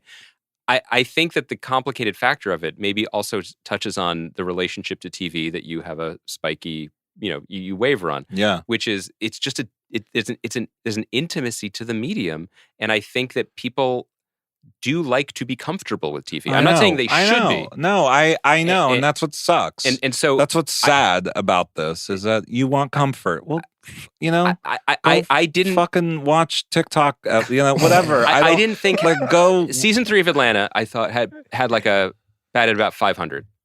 Which is, by the way, for baseball, amazing. Yeah. Kind of like Bryce through the first 3 rounds of playoffs. Well, you're just picking the episodes that made you feel all fuzzy on inside with the characters. No, I think some didn't land. I think some of them took amazing swings at ideas. Let me ask you something. The episode where Van eats a human hand, I thought was a mess. It was a mess. I loved it. There were a couple episodes where I was like, great, you guys think rich people are weird. Like Old Man in the Tree, whatever, like season 3. I didn't think that the actual thesis of whatever the episode was that mind-blowing or that provocative or that actually stimulating. And the filmmaking is always going to be the top notch. They have some of the best filmmaking. And some of the best writing and the also, best performances. You guys have talked about this with Paperboy. I have. But he's in half the episodes. Oh, here we go! Yes, here we go! Here we fucking go! Did everyone listen to that? But I didn't. Did everyone listen to that? It's not Paperboy and only half. I got you. Sam. Message received. Can you mute Sam? It's not only half the episodes of Paperboy. It's Brian Tyree Henry. I do think only it's in half the episodes. You have the best actor on television. That you cut him out half the season. Yeah, I think that's absurd. Or it could be bold. Or it could be interesting. Anything could be bold, or it Sam. could be new. Listen, Andy, you just confirmed what I said because of the actor, not because I miss my buddy Alfred. Yeah. I'm talking about the resources you have and how you choose also, to it's use not your like in season. I don't feel like season 4 was the family reunion and was nothing but ensemble dramedies that had wholesome messages. Season 4 was really fucking weird. They get lost in the mall. What is the point of that? And season 4 is on my list. I know. I'm just saying that, like, if you're saying, like, oh, you guys couldn't hang with season 3, you wanted the warm, fuzzy feelings of season 4. I'm like, 4 was just as weird as 3. I'm not. Wait. That's not what I'm saying. I'm saying you want familiarity. That is where TV is bred. I want success. I want success. You just admitted that you wanted your favorite actor on the show back for all 10 episodes. Did you not just say that? I do. Whether you want to say character or actor. I say actor. Yeah. I'm saying it is absurd to me. It's absurd that you're making this argument. Ask him what he thinks of the Eternals. What's absurd. Ask him what he thinks of the Eternals. The Eternals? Brian Tyree Henry's good in that. Just because they were bold enough to do things doesn't mean that they were the right artistic or aesthetic choices. I think it's absurd. I agree with you on that. And I think it's absurd to say season 3 is better than season 2. There's just no qualitative. I think in a lot of ways the point of season 3 was to be uncomfortable viewing. Yes, and in that sense, it was successful. Well, I wouldn't say the word uncomfortable. I would say it challenged you in a different way. It was like, watch this fucking half-hour Black Mirror episode Twilight about Zone. reparations. Yeah, exactly. How do you feel What's after wrong watching with this? that? Right. What's wrong with that? Nothing's wrong now, with if you're it. saying, it's just not as successful. It's just it doesn't have Brian Tyree Henry in those episodes. That's you know what? I'll be completely argument. honest. The people who that's the only I'm argument not trying you've to responded denigrate to. anybody, but the people who are in a lot of the like weird one-off episodes do not have the charm and flair that the regular episodes of Atlanta do. Like with that regular ensemble, with the actors that we have spent time with, learning who their characters are, the one-off episodes were fine. I disagree. Okay. And if that was the argument I kept hearing throughout the year, fair enough. But it was more of the argument that Andy Darius? made. I paid my $5 to I Darius. want my characters. I want to see them in funny little situations every week. Here's the reset. Yeah. Call me crazy. I want my shows to be good. No, I do. So I want them to be good and entertaining. What's your number 5? Also, Atlanta's on my list. Yeah, I know. So is mine. Well, you guys cheated. Which season of Atlanta is 4? It's not a cheat. Okay. So it was a cheat. It was a cheat. You guys did cheat, but you are now admitting that it's season 4 that you're. Yes. You're if season 3 was the only season that aired this year, it would not be on my top 10. Well, I'm saying, but I put it on considering them both because for a minute I was like, if I'm considering both as you are combining the two. And if it was just 4, would it be higher on your list? That's a good question. One that I didn't consider. Okay. Probably not, just because the other 8 are amazing. Also, okay. But so it would have been a more confident placement. Chris is trying to move this along. Where did we land? That was number 5 for Sam. I told you this is going to get season contentious, 4. guys. It was weird that Sam hates Brian Tyree Henry. That's his takeaway from this. Number 5 for you is it behind the scenes from the Eternals football scene? Yeah. Brian Tyree Henry crying in Hiroshima. Can I say something before? Before the mics turned on. Brian Tyree Henry watching the Jan 6th hearing. Yeah. Before the mics turned on, I said this was going to get contentious. Yes. That's every year, whether it's Succession, whether it's something, you come in and you're like, you guys have. But you guys know I love you despite all of this, right? It's nice of you to say that while we're recording. Yeah, I am. No, because you guys. It's okay. I know. I love you. Right? Yeah, I do. Okay, yeah. Because it's might get a little uglier from here on in, and that's all right. No, that's what we're here for. That's the hallmark of the watch. Is making people uncomfortable. And Chris now is like, I'm just hosting. I'm just hosting. I can see Kai out of my peripheral vision. She's just like, what hour mark? I got to get back on the 10. Worry about it. Andy, what's your number 5? Industry. Which we discussed. Yes. Should we just do it again? My number 5, which I cannot wait to hear what you think. Here of we this. go. All right, let's do it. Is Barry. Oh, I really want to know what Sam thinks about Barry. It's on my list. Oh, I like the filmmaking of Barry and and his performance in particular more than I like the tone. I am shocked. If that makes sense. So I got a chance to host a Barry panel last night. It's no big deal. I was a panel talk at the DGA. So to get ready for it, I rewatched 710 North, which is the motorcycle chase episode. Which is some great piece of filmmaking. It is absolutely like but the entire episode is a fucking masterpiece. Is that the episode where she kills, spoilers, where she kills the guy in the booth? Or is that no? later? That's later. That's also whatever that episode is. Yes, great. She's great. Who's that actress? Sarah Goldberg. What's her name? Sarah Goldberg. Amazing. Yes, so she plays Sally. She has an amazing arc this season. But this is the episode. It ends with this guy has the beignets store where they're all these characters keep going into the beignet store and like the guy. Is that the guy? Yeah, who, the like, guy is just like, let's start a business together. yeah. It's also Vanessa Bayer when they go into pitch Banshee and she's just like, we have like and you're like, yeah. There's like so many different funny things. There's also got Robert Wisdom's character Jim Moss shows up. It's Fuchs in Mexico being like, what's your word for water? It's so perfect. So you talked a lot about shows that consistently evolving, never resting on their laurels. Absolutely. Barry is like, you could write the pitch for Barry on the back of a bar cocktail napkin, but what Barry is, like, you could tell me next year that it's just going to be a prison drama, or that it's going to be a Western, or that it's going to be a dream sequence, or it's going to be whatever. I have no idea. Here's the thing that I love everything you just said about the show, and probably more. When Bill Hader, because when the show is about him wrestling with the morality of what he's done in the past and what he still is doing, and having that sort of PTSD about it, I fucking love it. There's something really deep and dark and interesting. I didn't expect it, and unexpected. I did not think the show was going down that path. But there are too many moments for me where I feel like it's not and I'm not saying it needs to be about that one thing, but I wish it was more in that tone. You're very protective of Toluca Lake, and you don't like seeing the valley represented on screen in a satirical way. This is true. You know? Andy, did you have Barry on your list? Barry's my number 4. I mean, we talked about it a lot at the time. I agree with everything you're saying. And I do think there were moments in Barry this season, particularly this episode, where I was like, this is what this is for. Like, this is what the dream of TV of the last 10 years was heading to. Thank you, Andy. Pure filmmaking. Yes. On an elite level. Yeah. Writers don't matter, and definitely don't have the last word. Cutting in camera, just previs and everything, you know? Do you see what I'm saying, Andy? I finally do. You're picking it up now. I finally do. The only thing Barry is missing, in my opinion, is time jumps. Because it already doesn't have Brian Tyree Henry, which is good. When can we get to late middle-age Barry? No, I think Barry is like a miracle, and I thought it was incredible, and my journey of watching this season after the long break being like, wait, I don't remember how this makes me feel. And I don't, oh my God, I'm in its world. Yeah. Kaya, number 5. My number 5 was Industry. There you go. There we go. Sam, number 4. Euphoria, which I think Let's do it. We're doing it. Can I ask you, can I start? Are you on, is it on your list? It's on my number 8. Okay. Do you have Euphoria on your list? Yeah, it's my number 7. Okay. Is this the best directed show on television? Yes.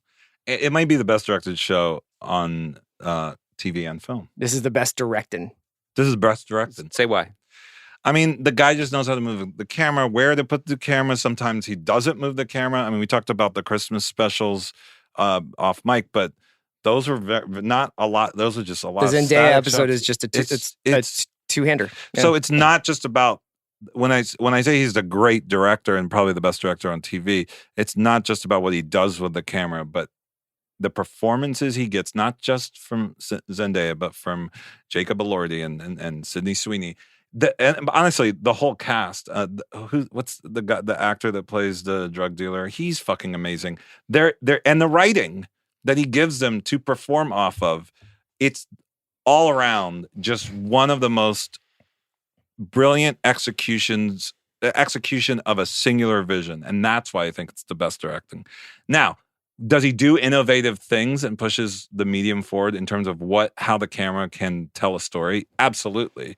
But it wouldn't work without what he gets out of his performance. I think it works specifically because it's melodrama. Like, it gives him such an incredible canvas to paint on. Like, to have these big emotions, to have these people going through these volcanic life changes of like addiction and love and betrayal and murder and all this shit. Like, if it was more like, what if this guy directed Freaks and Geeks? I don't know if it would work as well. Sure, you know? I would like to see that. But can I just say also, the show at its heart is about addiction. Yeah, and definitely is. It's fucking entertaining. I mean, how do you do that? I mean, that is a skill of a great filmmaker. Because I do think no matter what, and I know some people sort of disagree with me about this, but whether it's film or TV, I still think the number one priority is entertainment. Like, I think Hitchcock said it, do not be boring. And I don't want to watch an essay, or I don't want to watch a dry piece of material that's just trying to give me a message, right? But the fact that he's able to tackle on a subject like that and still make entertainment a priority is pretty remarkable. There's also something to be said for the fact that in an age where I think more and more of our biggest stars, for lack of a better term, are playing it safer than ever, that Zendaya is doing this. Oh my God. And that she's doing it, and it's not like she's like doing it for charity. She's like, this is my star-making performance, and I'm throwing every single thing I have into it. And maybe everybody knows me from Spider-Man, but like, she's doing as good of a job as you can do acting on screen. I think her character and what she goes through in second season. And that's the thing, Sam, is like, I could tell you what happens. I could tell you what she goes through, and you'd be like, but like, it's so fucking thrilling. It's like watching Goodfellas. It's so exciting. It's the how rather than the what of the storytelling. It's how he's telling the story that just really just grabs you and doesn't let you go. I remember when I first saw Raising Arizona, which I assume you've all seen. And there's something about the feeling that, to me, Raising Arizona, it picks you up from second one and does not let you go until the end of the film.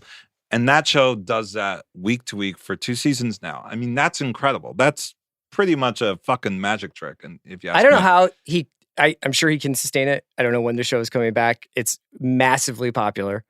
But like the amount of ideas he pours into each episode where he's like, I'm just going to do a musical. I'm going to do this. I'm going to do Boogie Nights, end of Boogie Nights now. Like, it's just so relentless, and it's kind of like creativity that it doesn't even seem like something he can do for much longer, right? He almost has to, like, I know he made the Idol show, but I'm like. Oh, that's right, with The Weeknd. Yeah.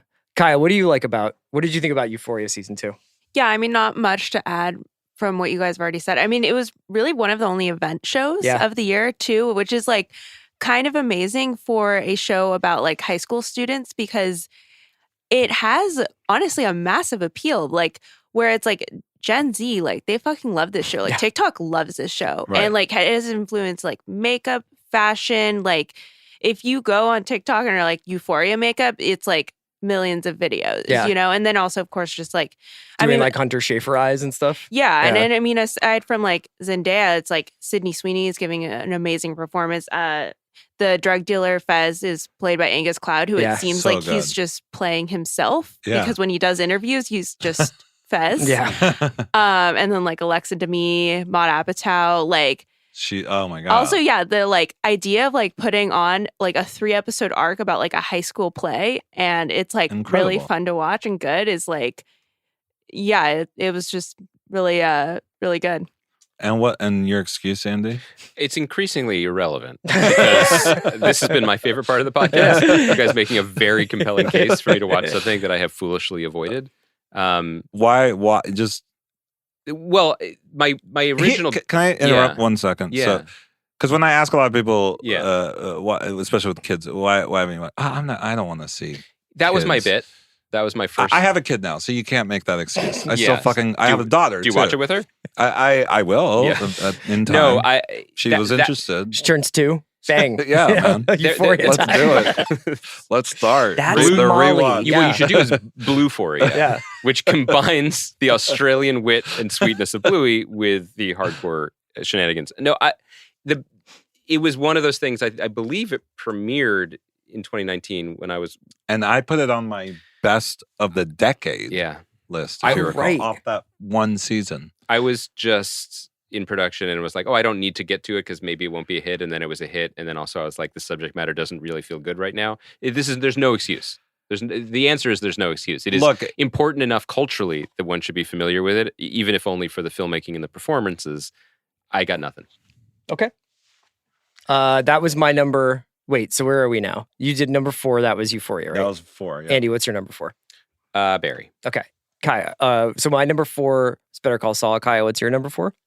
My number 4 is Bad Sisters. Yes. Which Chris recommended that's my number to me. 11. Yeah. I want to see which this. Was. I haven't seen it yet. This is on Apple, right? Yes. Yeah. Sharon Horgan. Just like a really fun show, basically just 4 or 5 Irish sisters trying to kill their sister's husband over and over again. And just like a really fun time. Yeah. It's my easiest pitch is like if the Coen brothers did Big Little Lies. Oh, I can't wait. I've never seen a Coen Yeah. But Irish. Yeah. For me, that falls into a category of shows where there are a few others where I was like, I enjoyed this first episode. I'll get back to it. Oh no, there's 40 others. I know. That's on me. Okay. Number 3, Sam. I wonder if this is on your list. It's got to be on your list. I'm gonna be really mad if wow, I just went through that. Are you okay? Emotionally? Yeah. I just had like a roller coaster. 5 stages. Right You're gonna be mad? Okay. It's got to be on your list. Severance. What number is it on? Nope. Wow. I knew this was gonna happen. I was waiting for this. We're ready to talk about it. Yeah. Wow. Yeah. Okay, I thought You were a big Ben Stiller Hive guy. huge. He's a great Wait, director. Kai, is it not on your list either? I couldn't get into Severance. Yes. Nothing has hit Sam harder, by the way, than Kaya letting him down. Well, yeah. I mean, you two not liking Severance, okay. But Kaya, By the way, not liking. We said this at the beginning. it's on your top 10. Is it in your 10 to 20? Mhm. Yes. Oh, yeah. Like, it would We can do 10 to 20. 11, when we're done. 12, 13. I mean, I didn't rank the other 10, but Yeah. it's there. Of course it's there. It's very good. What can I say? You guys are both, all three of you, very wrong about But this. I knew this would be high on your list. Of And I think it's course for the same it was- reasons why it's maybe not on mine. Well, I mean, should you start then, Andy? Is this because of the that's- supremacy of the directing over the writing? No, No, I don't think of that at all. I don't agree with that at all. It's because Brian think Tyree Henry is not in it. Thus, Sam is satisfied narratively with it. Go. I you- think you that make the case. well, I'll just jump off that. I don't think the writing is overshadowed by the directing at all. I think they are fucking perfect. It's a perfect marriage, that show, of what the tone of the story and the writing is asking for, and what Ben is doing with it. To go down the list, every filmmaker on this show, from the production design, from the actors, from the show running, and the music, holy shit, it's fucking perfect. I mean, it's 10 out of 10. And the finale, I mean, argue with me. Tell me a better finale this year than the fucking first finale season of Severance. That may have been the best episode of TV this year. I mean, give me a fucking I break. What completely more agree. do you want a show to do? The other thing I want to say He's is not like, even listening at this point. no, I'm not. No, I know. I'm so I'm really, really puzzled. Give me how did it not crack your top 10? I'm shocked Because there's a lot of I'm competition. floored. Yeah, Yeah, but I liked the answer is I liked other things more. Yeah. I think that on the positive side, I think that it is without question the best production of I think the direction is impeccable. I think Ben Stiller is an incredible director. Aoife McArdle directed, I think, the episodes he didn't. Beautiful, seamless. Yeah.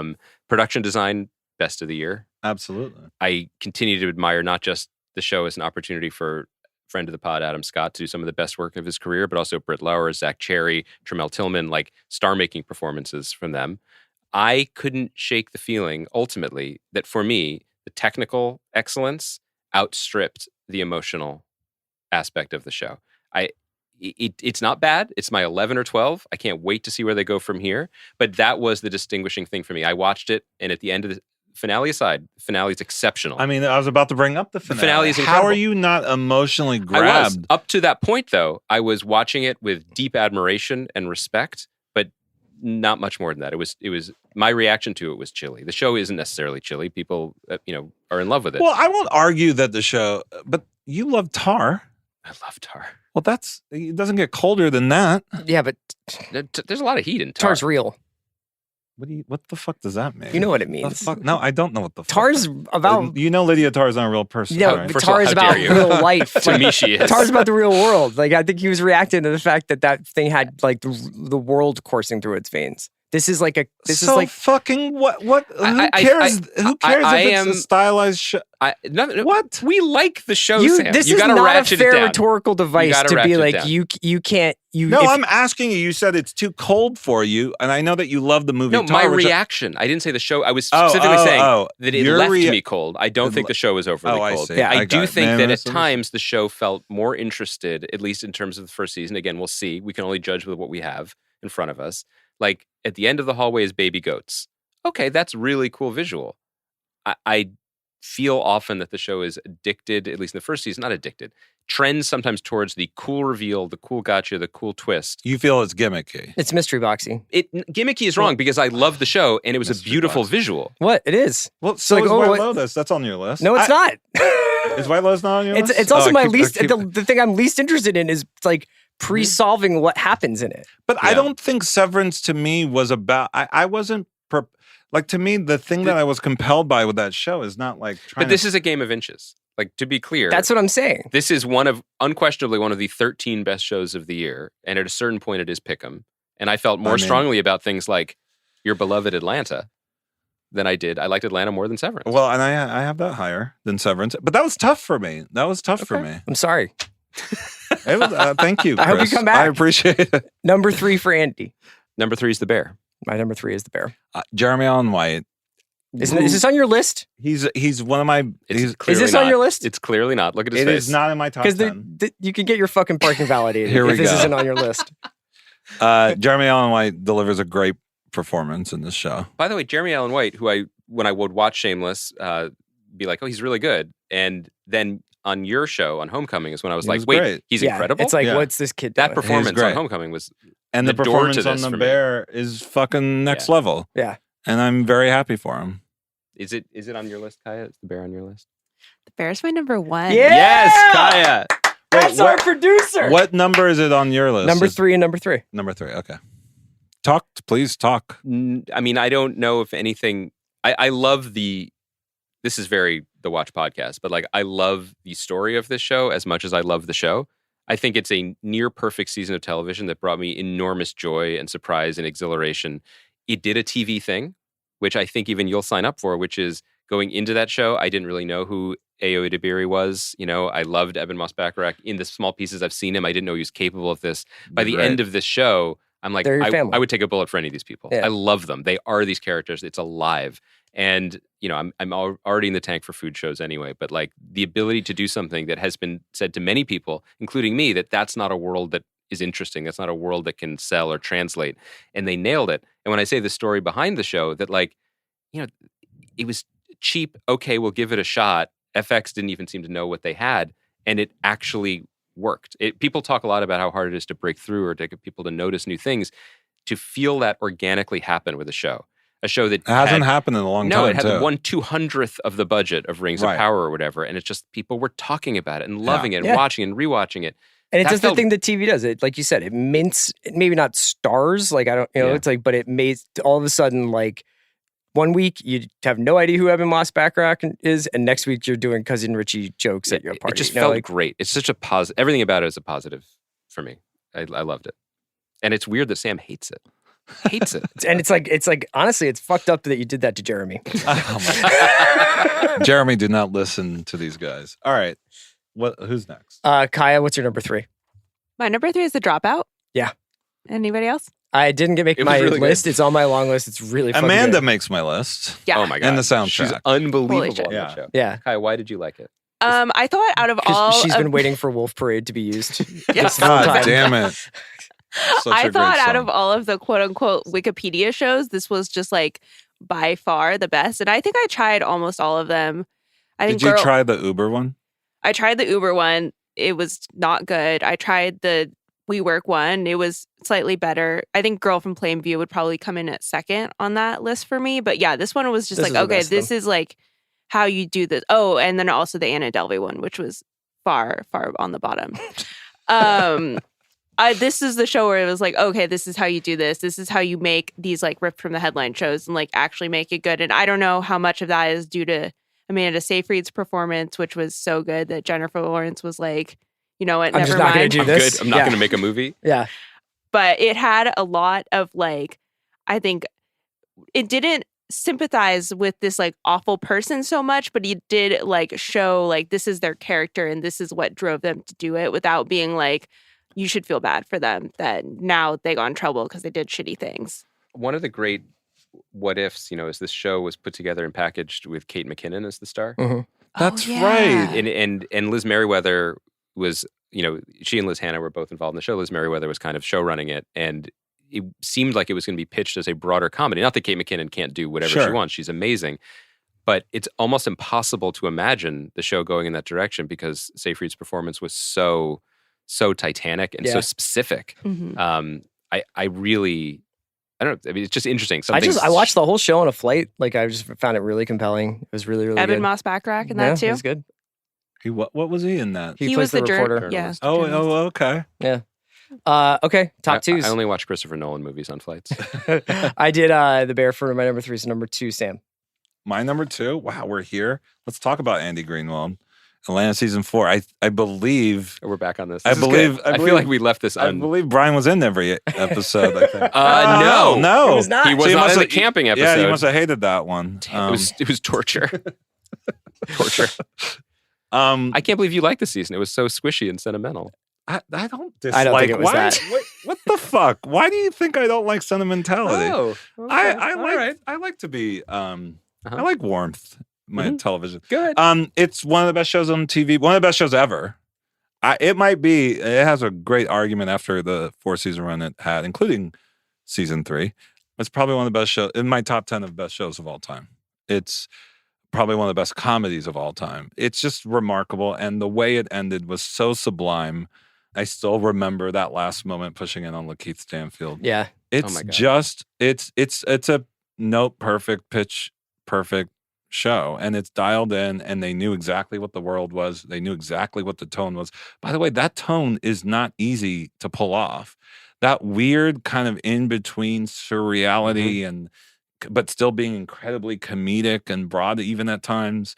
They were able to do something really special that is not duplicated. It can't be. It feels like it's kind of impossible to kind of have anyone rip it off in any way. It's pretty remarkable. So hands down, one of the best comedy of the year. I think maybe something that we could all agree on is that something that separates truly great TV from less great TV is the absolute rock solid confidence of the creators knowing what the show is and what the show isn't, and being like, we know. And we're going to do that. And that's the lesson of Atlanta for me. And that last season in particular was stunning throughout, and surprising and thrilling. I mean, there's that one episode, again, can we spoil? Yeah. But that one episode where you're following 2 tracks, 2 storylines, and you're like, why am I watching this one storyline and not the... And then you realize it sort of pays off. The one with the Soldier Boy dance and the shooting in the mall? No, I mean, that was a great episode. That was amazing. It was the one with the children's book author. Oh, and right. You're following her track. The long con and bit Donald Glover's therapy sessions. Yeah. And then it sort of intersects at the end. But I think it's worth saying, like, where it left us, like, and obviously changed my opinion about the last 2 seasons entirely. Like, that last episode is so elite. It's so beautiful. It's so moving. It's so confident. It's so important, the things that it didn't do. We said it when we talked about it, but like, it was not the gang moves to LA. I know. Or one last hurrah in Atlanta. It was just like, this is so not TV. This is what life we're gonna is. Keep hanging out. People, and we're going to keep hanging out. It resisted every trope of a series finale. And I think that, to your point, Sam, like, I think we'll see over the next few years what shakes out in our personal top 10s or in the official canon, but it is without question one of the most important shows of all time. And absolutely, I'm as interested in its legacy, into who's been watching it and what they'll do and what lessons they learned from it, as I am in what they made in those 2 seasons. Well said. Look at us getting along again. Number 2. We're friends again. Oh, thank God. That was a rough 10 minutes. 100 minutes. How long have we been doing this podcast? Reservation Dogs. I didn't see it this season. That was my number 9. Go ahead. What a treat. What a treat for you, Sam. Kai, is it on your list? I also have not gotten around to it. Now, can I just ask, because one of my criticisms of the first season, which I adored, was it got very TV towards the end. Is that something? Because it was like too convenient? Well, we're gonna leave. And what's the typical TV thing that happens by the end of that season? They don't leave. They stay. And so I'm just curious. No, some of them leave. Oh, well, then maybe at the end of the first season, and then they deal with it. I don't remember that. Well, our main character doesn't leave. He's the one that was driving that narrative. But Alora leaves. Right. And then the beginning of the season is like, okay, they left. Now what? Okay. And the show is just operating on a level that I think Atlanta at its best does as well, which is like, this is a vehicle for anything. This could be week to week. It can be anything. But for me, it is razor sharp with its emotional language and its storytelling. And so no matter where it takes me, I feel absolute confidence in where we're going, and the head shakes. No, I'm shaking my head because I'm excited. You're telling me this is what I want to hear. From week to week, it was the best comedy. It was the best family drama. It was a wild melodrama. It was engaging. I mean, it's just, and the filmmaking is also, I think, it's great, really, really high level, and it's just so entirely its own thing. I just feel like lucky to be on the planet that this is being beamed onto, honestly. And for me, it was the most moving. I just said this about the Atlanta finale, but this season of Reservation Dogs felt deeply emotional to me. And it's about loss. It's about loss. It's about obligation and responsibility and family. And just being adrift in the world in a way that is just so dialed in, and it's so specific. And like what I was saying about the bear, like one of the things that threads through the whole list is just a feeling of sometimes TV can still give you joy. Like we get to watch more of this, not in the sense that it's TGIF, but like there's more story to tell here. We can keep going deeper. Right. And I love it when you feel it, and you feel that joy emanating from the creative team too, being like they're just rubbing their hands, like the guy in the yellow suit in the meme being like, just wait till season 3. My number 2 is We Own the City. Oh, talk about it. Let's talk about this. I haven't seen this either. Yeah. I have heard your impressions. Yeah, that's right. Or impersonations. They're impressions. Yeah, Wayne Jenkins. Well, so John Bernthal's performance in this show. By the way, did you see the other John Bernthal show? The Bear? Oh, American Gigolo? Yeah. I didn't watch American Gigolo. I watched the first episode. And then so I stopped. Crazy that there's an American Gigolo television starring with John Bernthal. With John Bernthal. None of us have seen it. So this is like, I think pretty unique in most TV that I watched this year, and that it's half essay and half TV show. You know what I mean? A lot of this is about. That's David. It's Simon, but this was more largely a Pelicanos thing. George show ran this show. I would say that a couple of things. One, I don't think we talked enough during the actual run of the show that Ronaldo Marcus Green did just this fucking amazing job directing every episode. Bernthal's gives the performance of the year is Wayne Jenkins. And there's not like a central character. There's a bunch of central characters through which we see the POV of like what happened over the course of this however long, 18-month, 36-month like case against this anti-crime unit, this gun unit in Baltimore Police Department. But the thing that I think I admire most about this show and my number 1 show was that it never insulted my intelligence, and in fact challenged my intelligence and was like, I think you can keep up with this. I think that if you... What is Chris's number 1 show? Give yourself over to this, you will... Oh, I know. Yeah, you will get it. And this show, speaking of my just absolute like incomprehensibility of time jumps, does a lot of chronological stuff where you can only really tell what time period is based on like somebody's hairstyle or like whatever. It's jumping back and forth across months across this investigation. When the sea snake shows up in episode 5. Yeah, I know. And then when it's like when Bernthal marries his niece. Actually, that's on brand. But yeah, I mean, we've talked about it a ton this year. I don't want to belabor it. It's like a throwback to fucking hardcore city. It's basically Prince of the City. It's amazing. It is also worth celebrating because it is, as always, unfortunately, maybe with David Simon and Pelicanos Productions, it's sui generis. Like, I don't know if it's in dialogue with any other shows. I don't know if people are watching it being like, let's do more of that vibe. It's just its own type of storytelling that is, it's part journalism, it's part pulp novel. And it's just one of the best expressions of that. I think partly because of the filmmaking and the star power, which are two things. They've always had great actors. They've always had very good directors, but I don't think they've ever done to your filmmaking this way. This is one person directing this and putting a particular aesthetic stamp. And there's on it nothing really there's nothing easy about it. You don't come out of it being like, now I know how to feel about all this, right? Which I think is really cool. Yeah. Agreed. Kai, what's your number 2? My number 2 is White Lotus. Let's talk about it because we haven't talked about it. Yeah, we've been talking about it nonstop, so I want to hear Sam and Kaya talk about it. You start, Kaya. Because we're recording this, we haven't seen the finale, and it's on 75% of our lists. I think it's a real testament to the show that I, like Chris says, I don't care about who died. I don't think about it week to week. I'm not looking for clues. I'm just enjoying, cringing while watching these characters that I really like, but also simultaneously despise. And yeah, I just think like there's really, really amazing performances. Aubrey Plaza, Megan Fahey are probably my like top 2 right now, but it kind of changes week to week. Yeah. And I don't know, like who doesn't want to hang out at a beautiful Sicilian resort every week? It's 7 episodes, but I'm trying to make it last longer. I wish it was more. I don't know why it couldn't be more. I'm glad they're not belaboring it or like that. They would be like, oh, great, another day trip, cool, like or like. I don't want to see them. Lucia taste wine has again, fallen I'll in tell you love that. with someone else, but. Sam, why do you love the show? I mean, let's just say this, and Andy, and I know we're both writers. I think the one, how do I say that? Like, I think the best writers understand human behavior. I think that's actually one of the basic principles of good writing when it comes to characters. And I don't know if anyone's better than Mike White right now at that. And I agree. And there's Tony Gilroy out there. I know he's on. He's coming. He's but coming, it's and very he's on my different list. Type It's of different. writing.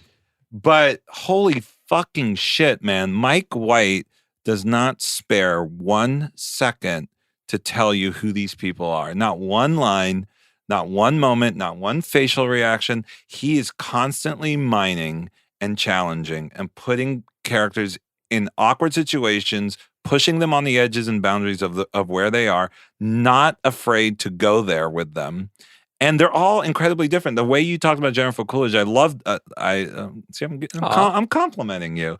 What he was able to pull out of Jennifer Coolidge. Yeah. That's someone who just understands how people operate. And he is. I mean, he did this in Enlightened, a fucking fantastic show that no one saw. But there's some, and his films. But there's just something indelible about the way he's able to really zero in on each of the flaws of these people that are not judgmental but empathetic and really fucking entertaining. I mean, it's fucking fun to watch these people. And they're sometimes going through torturous things, real dramatic things, real relationship, things that could echo, things in our own lives that should make us feel uncomfortable, but somehow is able to effortlessly make it entertaining and never at all, I've used this word before, but it bears repeating, never at all judgmental. I don't think I hate anyone on the show. And I don't think I like anyone on the show. Yeah, I don't think it's the point. They're people. They're fully human. Yeah. And I think it's worth, in the spirit of the larger conversation, he is a full filmmaker. Let's talk about it. And let's talk about it because it's not just the writing. 2 seasons in essentially 2 calendar years of this quality. It's insane. And do you feel like the filmmaking, maybe he's feeling it more, or the setting is inspiring him? I feel like it's stepped up even this season. So when we talked about Sam Levinson being the best filmmaker on TV, which I'll still stand by, but it's not being ostentatious with the film or the camera, being stylized or being kind of over the top of the music. It is really just about being able to tell a story in the how of your of the storytelling is as important as the story itself. And Mike White is delivering something in tone. And when I talk about filmmaking, it really is about tone. There's like something sort of intrinsic about when you're watching something that tone has to be really specific and hit. And you can tell when you're watching a bad movie or a TV show and it's kind of all over the place. That's the sense that the filmmaker doesn't have a handle on how he's delivering the story. And Mike White, man, he is like, it's almost like he's like really kind of calibrated everyone's performances to his will. And you're getting this like really like, those scenes that you pointed out, Andy, where Aubrey Plaza and Megan Fahey are in, I can't remember the town. Noto. Yeah, Noto. And it's got this like sort of surreal, kind of Fellini-esque type or Antonioni type sequence in there. And then even in the last episode, which I know you guys talked about, the party, it's just there is not just the written words on the page, but how he's sort of filming these set pieces are pretty innovative. And his control over all of it. He one thing that I was interested in, it's part of the experience, so it doesn't jump out. But Chris loves it when I reference other podcasts that I do listen to. But so Mike White was on Fresh Air, which I recommend. We're going to talk about this on Monday because he says something really interesting, I think. But they play a clip, it's like, I'm going to set you up here. We're going to play a clip from the season. And what I appreciated when it was excised from the visuals and from anything is the way he does sound design.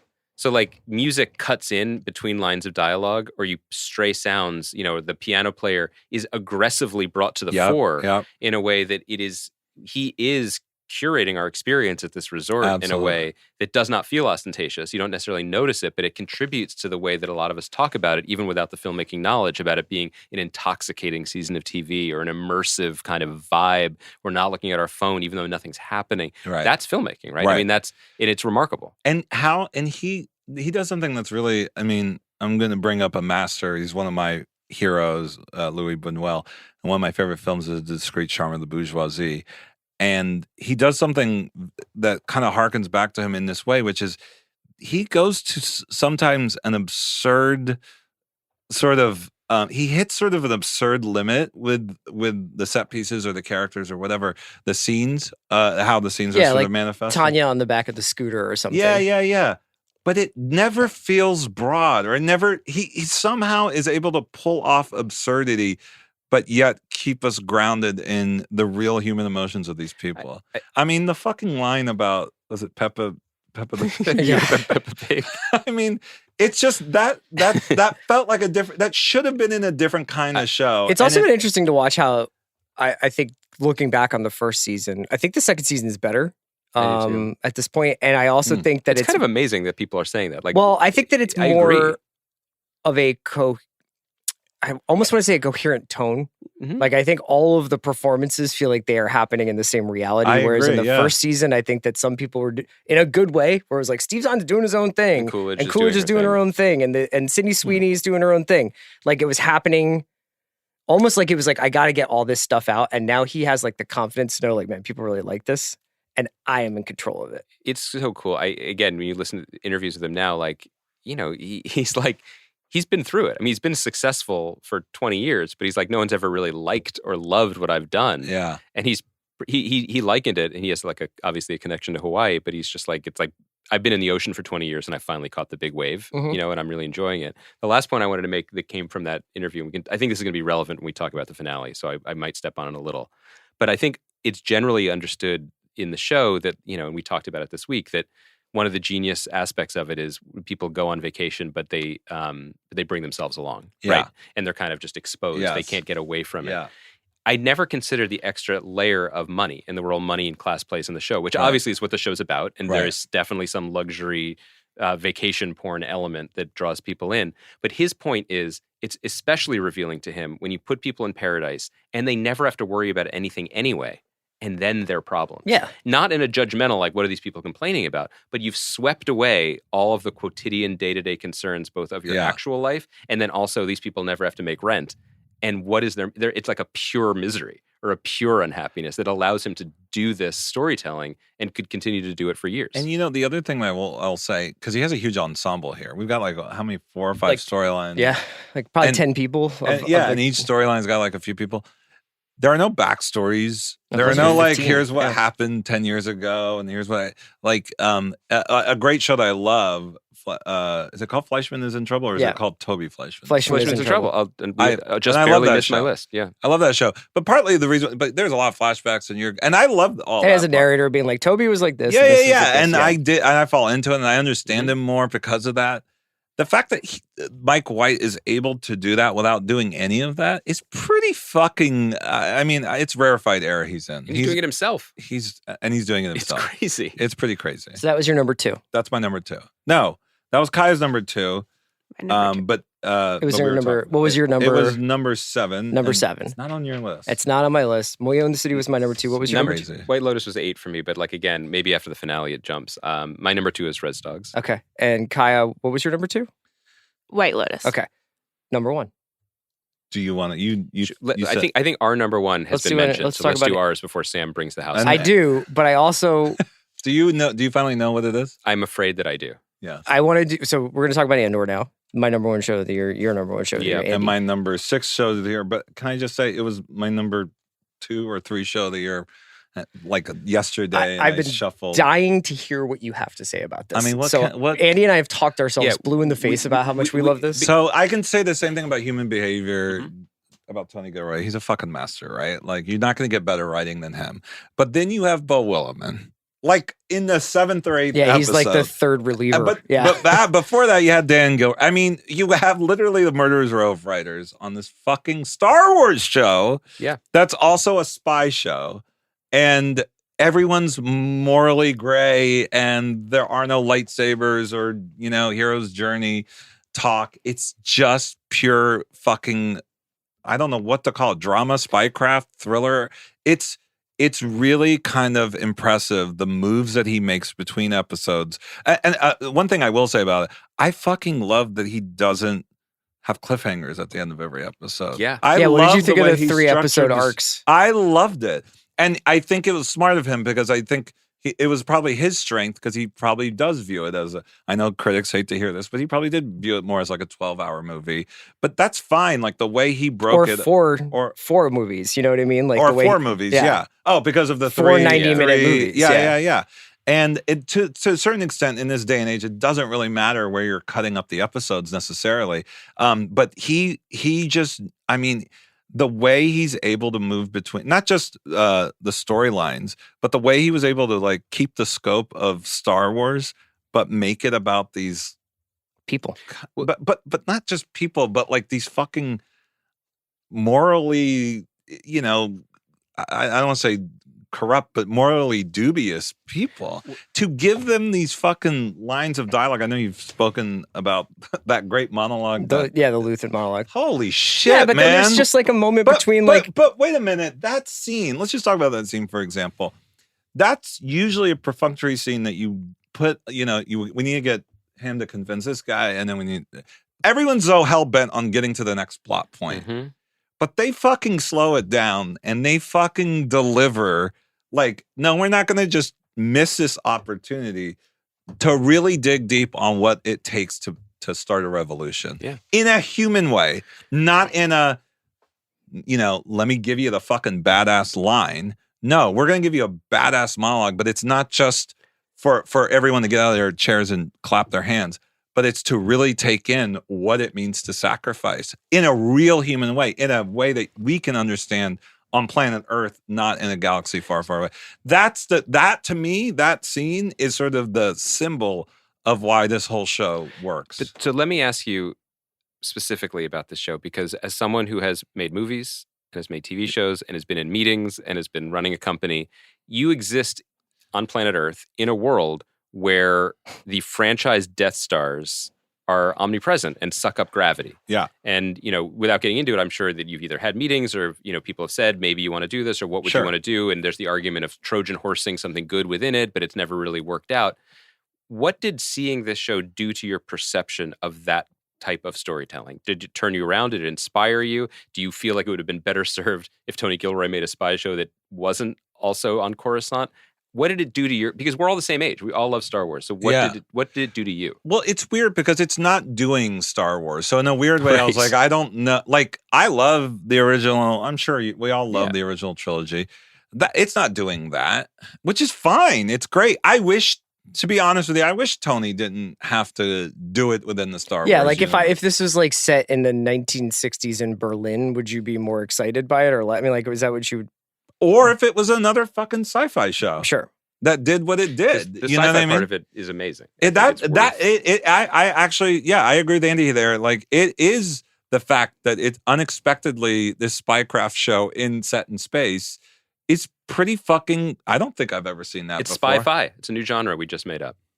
That's pretty fucking good. That's awesome. TM that. Is that at the 113th minute of the podcast? I think that I read this piece in the LA Review of Books that's really awesome by a guy named Aaron Brady. Oh, okay, so you can mention, I say fresh air and you roll your eyes, and now you're dropping review He of writes books. a lot about the sort of the politics of the show and about the differences between Andor and all the other Star Wars stuff that's sort of come before it. And the idea that like all of Star Wars before this was kind of obsessed with archetypes, you know, like it's about like this boy who would be the savior. It's about he's special and believing that you're special is part of like having the Force. It's the hero's journey. Yeah, the Joseph hero's journey. Campbell. And how ultimately Andor's about a guy who dies. Probably most of the people on this show died helping him or not. Luthen, like speech you're talking about, is basically a guy being like, I'm going to die doing this. Right.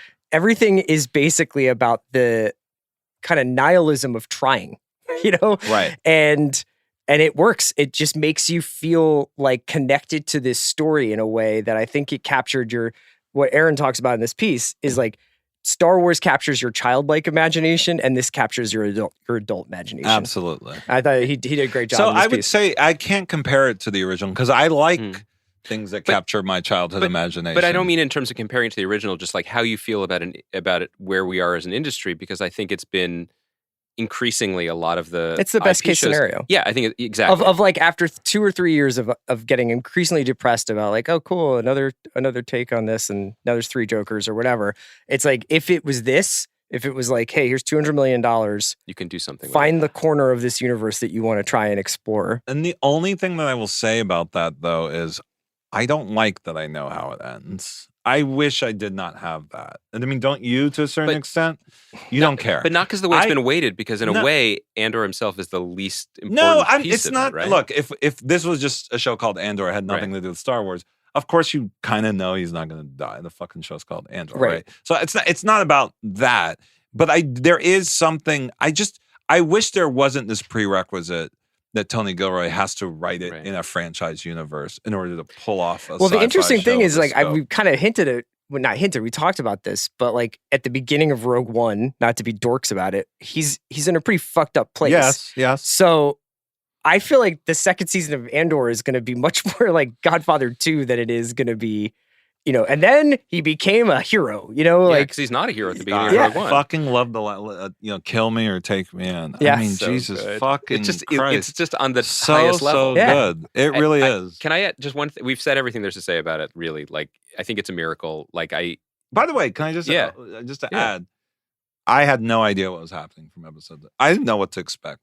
From episode to episode. It completely shocked me every single. I also was like, I can't believe how good this is. I can't believe it's getting better, even though we obviously love Tony. But like, there are other shows that we've talked about that had maybe more resonant emotional highs or whatever. But just the craftsmanship and the level of quality and what it did for the state of television put it number one for me. One last comment: when I've talked about it, we usually don't do like people have been talking or like industry corner when we talk to people who we know or friends or people who work in the business. By the way, nobody I know watches the show. Well, so this is what I want to say. Generally, it has 100% approval rating from everyone I know who has watched it. Yes. There's no one who has disliked it, even people who are Star Wars agnostic. The one thing that people say when I talk to people is, well, yeah, but nobody's watching it. And I just want to say, you fucking cowards. You do not need, we lick Bob Iger's boots enough. Yeah. This show matters. It matters that they made it. It's really, really good. And I don't see the downside. I don't really care about Disney Plus's subs this quarter. I think the existence of the show, obviously, as art matters. But I also think for the industry, for this streaming service, for this multinational conglomerate of which I'm not a stockholder, having this in the portfolio is good and it matters. And take the big picture and vision and take the win. Stop getting so nervous about, it's not working. People didn't watch it on Hulu. But Who cares? I am surprised that it's not more watched. First of all, I don't know if that's true compared to what. We're talking anecdotally, yes, right? Yes, anecdotally, everyone's people are freaking out. Well, no, anecdotally, I don't know a lot of people that watch the fucking show. Right. Did you know a lot of people watched Obi-Wan? No, but I know a lot of people that watch House of Dragon. Sure, yeah. I think if Andor had come out as a binge watch or had come out like, you think that's the reason? But I think that the House of Dragon wasn't binge watch. No, I know, but House of the Dragon is constructed to make you be like, I got to see what happens next week. So you think it's just a cliffhanger? Because you know the other thing I've heard about Andor is I know a lot of people have seen the first two and are like, what the fuck are they talking about? Yeah. I don't know if I want to keep going. But I also think it's where is the audience? Where did we leave the audience? How did we educate them, and what are they interested in and prepared for? And Game of Thrones fans wanted more of the hallmarks of Game of Thrones or that world. And House of the Dragon, and I said this throughout my otherwise critical take on it, delivered that. It gave people a consistent, if different in many ways, in terms of the structure. Sure. It was a consistent product of Game of Thrones, which on its merit, just saying that made it a success. Andor is actively rewiring people to be like, hey, that thing you loved when you were a kid, this is not a retread of that. This is taking you back to a different corner of that world with an adult mindset. And I think that is confusing to an audience. I see. You're saying because it's in the Star Wars world, and it is an adult show. And it's on Disney, a service that is really Daddington Island for the most part. Other than and I think that it is an easier sell to be like, Ewan McGregor is back playing the character you already know, and it's going to feel kind of like what you already know. And so then you have the hardcore fanboys and girls are satisfied, and then maybe the nostalgists will give it a look. This is trying to say, hey, everyone else, you can come back in the pool now. And I think that's a bet that may pay dividends in future projects if they're brave enough to greenlight them. But I understand why it was a confusing sell. And I don't think they marketed it particularly well. I mean, the art is beautiful, but I don't know, and I also don't know what they could have done differently. But maybe premiering it from the start, like not doing we need more people to watch this, so on Thanksgiving it's going to be on Freeform. Maybe from the jump been like, hey, everybody. I think it was also tough that it came out towards, Rings of Power and House of the Dragon. I mean, there was a lot of dork stuff on. Everybody was just like, my brain is kind of full. Right. Also, though, I just want to leave it, before we go into too much of a commercial conversation, I'm like, they empowered Tony Gilroy to do this. Absolutely. And he's going to finish the deal. Like, it's like, they're not going to come in and be like, about it having a no, they're not. It's also like, they're not going to come in and be like, can you make Cassian likable? Like, it's but also, when is Michael Clayton masterpiece? Yeah. Was it a $200 million gross? Can I just say something? I know a lot of people bemoan, studios want to, make the same thing over and over, etc. Then something like this happens. Like, how do you explain this? How do you explain? They opened the fucking show with your main character killing the totality of the vision. I wonder whether or not that was like, he goes in and he's like, this now legendary, like, you shouldn't make this show, but if you were going to make it, here's how you should make it. And here's this like 80-page fucking manifesto. Like, he had the show in his head. It was in his head. You had your show in your head. Like, sometimes people come along, they have the idea, they see Mike White has White Lotus in his head. He's like, I got to get this out. Yeah, but there was not a lot of note tampering on this show. I mean, you can tell that. And you can tell that. Because he was like, if you don't want to do it, let's not do it. I think that was what he, I think he was like, we don't have to do it. It probably won't be as big as Mandalorian. We just don't have to do this. But if it works. So you're saying there's a sort of. It provides you a whole other place to go with this thing. Yes, you're right. Like, the fact, the power that he had to just say, I'll walk away. Yeah, fuck it. Was the reason why it probably got made. But also, let's say this. Like, to be clear, I'm not intentionally caping up for Lucasfilm, a company I may or may not have done work for this year. But I want to be clear that Kathy Kennedy, who's head of Lucasfilm, said, Tony Gilroy, I am hiring you to do this. Do it. That's great. That's amazing. It's great. You can ding her for many other reasons, I'm sure, and you will be. Like, Lord and Miller fired off of Solo. Who knows what that was about? But don't use the same language of criticism when she did something that's kind of and like, ballsy it flopped. and amazing. Yeah, right. Like, this is what we want executives to be doing. Right. I think it'll have a second life. I do too. I think that, like, over Christmas next year, whatever. Let's hope so. I think people are going to be like, now that the entire season's done. Because, can I just say, there is something, and it goes back to this, like, it doesn't feel like it was noted to death. There's just something not manufactured about this show, even though it is a Star Wars airtight. show. How could you even note it? I know. How would you be like, make Dedra do this? It's like, what? How could you? Everything is put in exact right place. They test shows, right? They test shows, and there's like data. Okay, this person's not likable. When this person did that, that's questionable. Maybe we want to cut that. Maybe we want to. I don't know if they did that on this show, or maybe they did. You know what they would have done? If you want to know whether it? they noted the show, and this is a spoiler for case I don't know why you're listening to this 2-hour podcast about Andor. If they noted the show, the Death Star would have been in episode 7. Absolutely, they would have been like, they're working on the Death Star. Right. Just so you know, this is the Death Star, the thing that Cassian will eventually steal the plans to blow up. Right. And they didn't. It's a post-credit sequence, and every time Tony's been asked about it, he's just been like, "Yeah, that was a fun little." Or when Andy Serkis says, "I can't swim," Andor would have grabbed him and then I will help you. Yeah, exactly. Right. Like, those moments didn't exist in this show. It was allowed to be real and human. It's the marker I'll lay down, and when we come back and do this in 2 years, and because the show will be on in 24, the second season.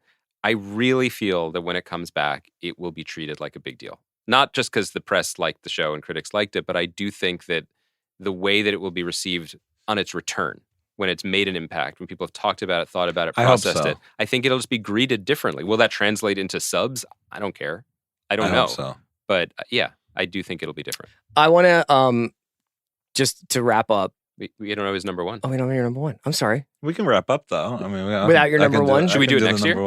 Yeah, we can have 2 number ones next year. I'm so sorry. Your enthusiasm for Andor made me feel like it was your show of the year. Kai, mute my mic, I do love because I show. think that yeah. Wait, we know Kaya's is number one, right? The bear. Yeah, mine's right? Bear. And you two are the Andor, and I know Chris knows. I'm Andor Greenwald over here. What my number one is, right? I thought it was Euphoria. No, I know what it is. Go ahead, Andy. I dare not speak its name. Yellowstone? No. I'll give you a hint. Andy was mistaken. It happened again yesterday. God, Chris is puzzled by wait, this. Wait, what happened? The best show of the year is The Rehearsal. Oh, and I know you hate the show, right? I mean, I know you don't want to talk about it. No, it's fine. Talk about it. Let's talk about it. I don't know why you hate the show. You just when you were doing a solo. The show's incredible. We haven't talked about it. It's incredible. It is. Talk about, I don't know what, okay, so the first episode, he sets up the premise that he's going to do these elaborate rehearsals so that people can make these sort of uncomfortable confession. And then you think, okay, that's the template of the show.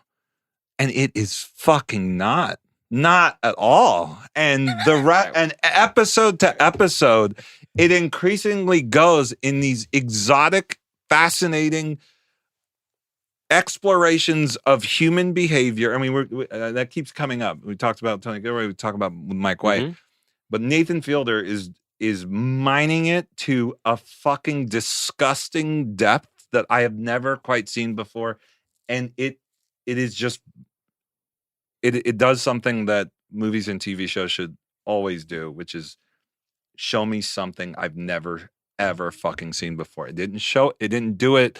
Well, it probably did have a big budget, but it didn't do it with I sometimes wonder if it has the biggest budget of any show on television. Yeah, I think it has the same budget as Andor. But that's not why it showed me the thing that I've never seen before. It doesn't have James Cameron Avatar 3D effects. It doesn't have big scope. It does have time jumps in its own way. It does. Time jumps. Another key theme of this pod. Yeah. It's just humanity.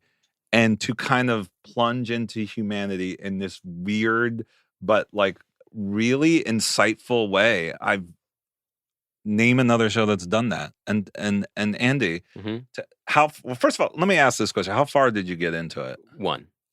Okay. And you were like, not for me. Yeah, it's not for me. Right. But how much of it is it because it's not for me because of the questionable morality of the show, which really disturbed. I applaud boundary pushing, I do. I found it real questionable. That's after one episode. Yeah. Did you read about?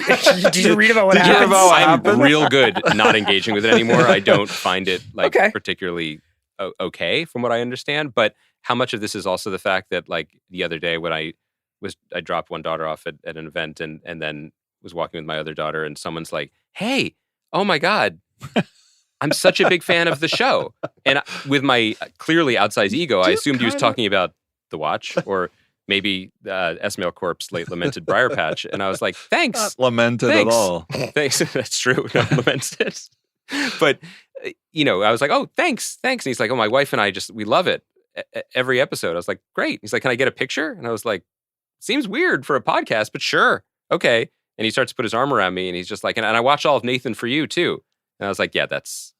Did you tell him? I was like, that's it's not me, the most Nathan Fielder thing you could possibly do is pretend to be Nathan Fielder. I've been told this. I will, to my younger daughter's credit, she said nothing. We got back in the car and then there was a long pause and she said, I'm glad I saw that finally happen to you. She's 5. Because you've been telling them this keeps happening. At a party, I think I said this on the podcast, 4 different people at the party. Well, I'm sure one person was like, can you believe Nathan Fielder is here? And then it got around the party. He's not. You think it was independent? No, I agree with you. Yeah. But it's also you guys, I smile in the world, which I think is not his thing. He does smile. It just looks very This happened awkward. to me all summer. People coming up to me being like, I loved The Northman. I thought you were great in that. Did they think you were the bear? You did your own stunts. So you're right. I think I don't want to speak any ill of the show or of him because I live in mortal fear that he will be canceled. And then I will no longer be able to exit my house in Los Angeles. That also would be an amazing Nathan. It would be the second season of the rehearsal. I tap out. He gets himself canceled, and then the show is you being like, I can't do anything. I tap out. I see. This is just you guys see the vision. I just can't live through it. Chris, is it in your 11 to 20? Yeah. Should I tell you what my 11 to 20 is? Sure. I'd love to hear it. White Lotus, This Is Going to Hurt, Bad Sisters, Pachinko, Abbott Elementary, Outer Range, The Rehearsal, Sherwood, Hacks, and Severance. Outer Range, man. Fuck yeah, brother.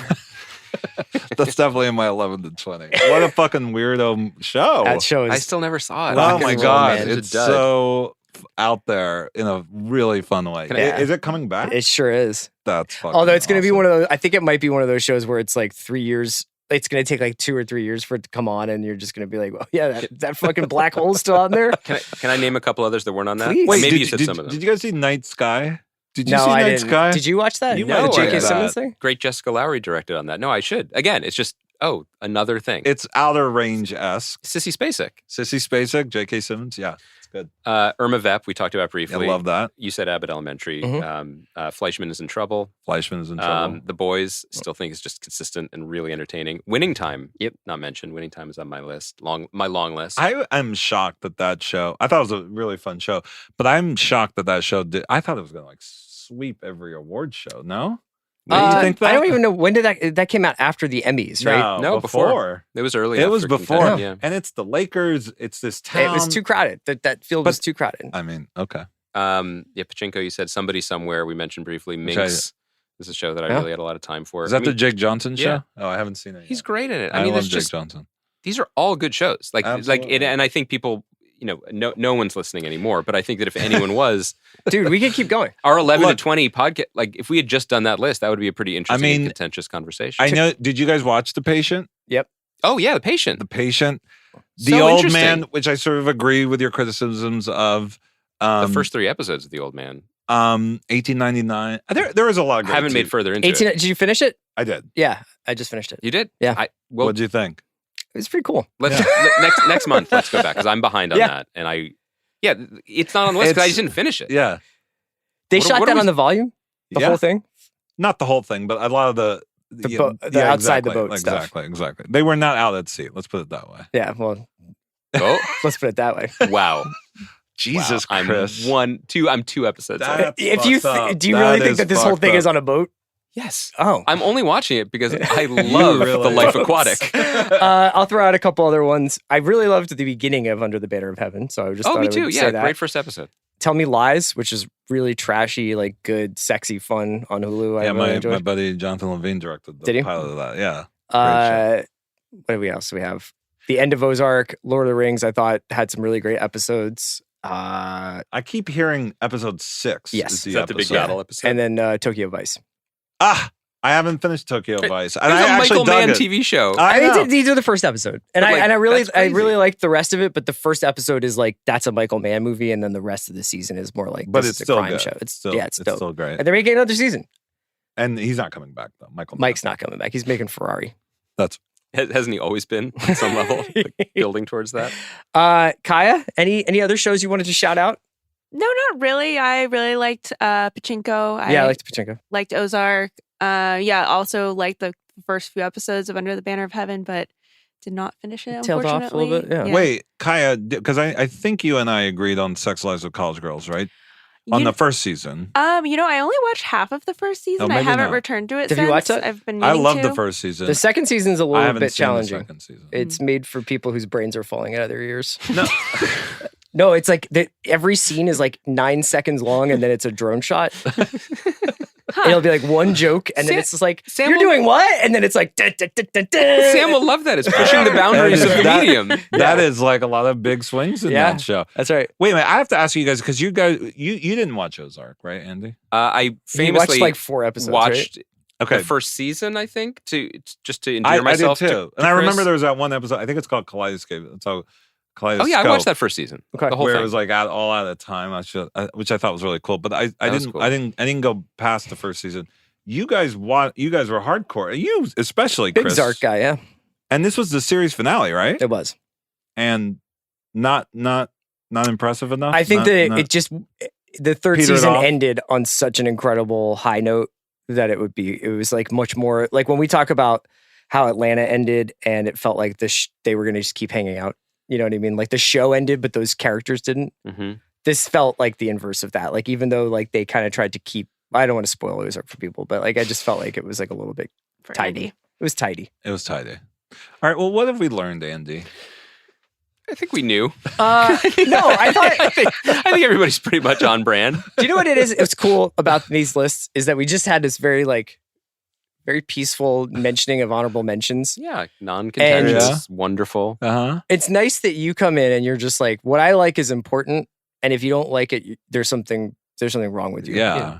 And I like that about myself. We don't do that enough on the show.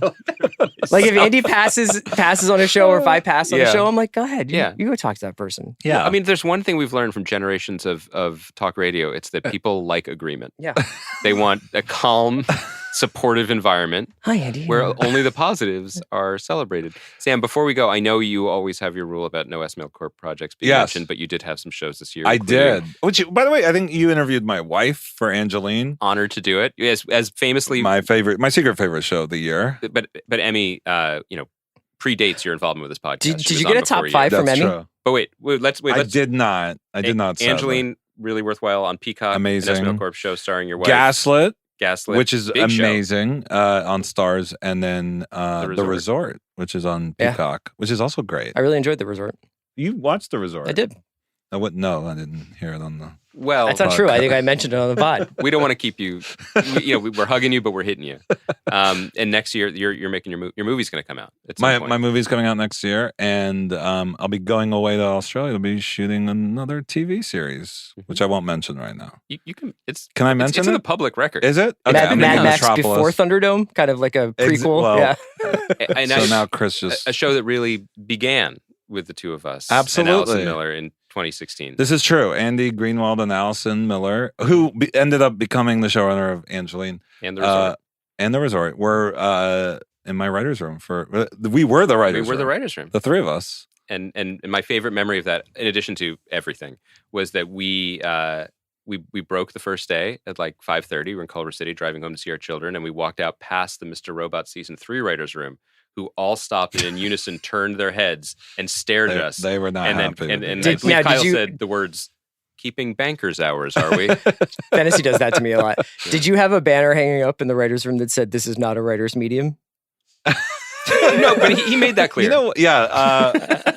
Yeah, that was more inaudible. But so you're going to you can say where you're going, right? I'm going to Australia. Amazing. You're going to watch so much Bluey there. You're going to get all the jokes. You're finally going to get the references. That's exciting. We're excited for you. But I'm still. I mean, if you'll invite me, I know this got ugly. No, it wasn't. It was beautiful. Yeah, I think this is the ugliest it's ever gotten. No, it wasn't. Kaya, it was just. I thought your Atlanta thing was like we had a good meltdown. Every pod needs one. What do you think, Kaya? Also, when you walk out the door, we're going to cut it. Yeah. So the goal here is to just. So for the 3 listeners that are still, hang on. What should we say? Anything to say to them other than? We just say goodbye. I'm sorry. Are you going to do the Baranski? Oh, by the way, her show's ending. Yeah, I know. Do you know that I've never seen that show, but I keep hearing it's an amazing show. Yeah, you watch it, Chris? I didn't finish the season, but my wife just finished it, and she was just like, "That show is great." Yeah, The Good Fight. The Good Fight. People love it. People love it, and why do they love it? I'm trying to set up a fucking. I think they love it because someone always does a really good job on stage, on screen, on the red carpet. Yes. Hey, thanks to Kaya McMullen, who hung with us here throughout another year. I apologize, Kaya. Tons of TV, tons of chat. It was a lot of fun. Kaya, how's your blood sugar level? Like, did you? I think I'll take that Diet Coke right there. She had a tasteless soup before she came in. We tried to she is tasteless soup. We tried to prepare by having. This is the first time the 3 of us have been together in 3 years. I feel. What do you think? Should we start doing constant in-person pods? I like it. By the way, I'm here for another, few weeks. I'll come back. No, you're definitely invited. You're good. Yeah, I think this is good. All right. Well, I loved it. Yeah. No, the Atlanta season 3 rewatch pod starts next week with Sam Esmail. Awesome. Christmas Day. Thank you. It'll be on the big picture feed. Thanks to Kaya. Thank you so much to Sam for taking so much time, being so generous. Thanks to our listeners. We'll talk to you soon.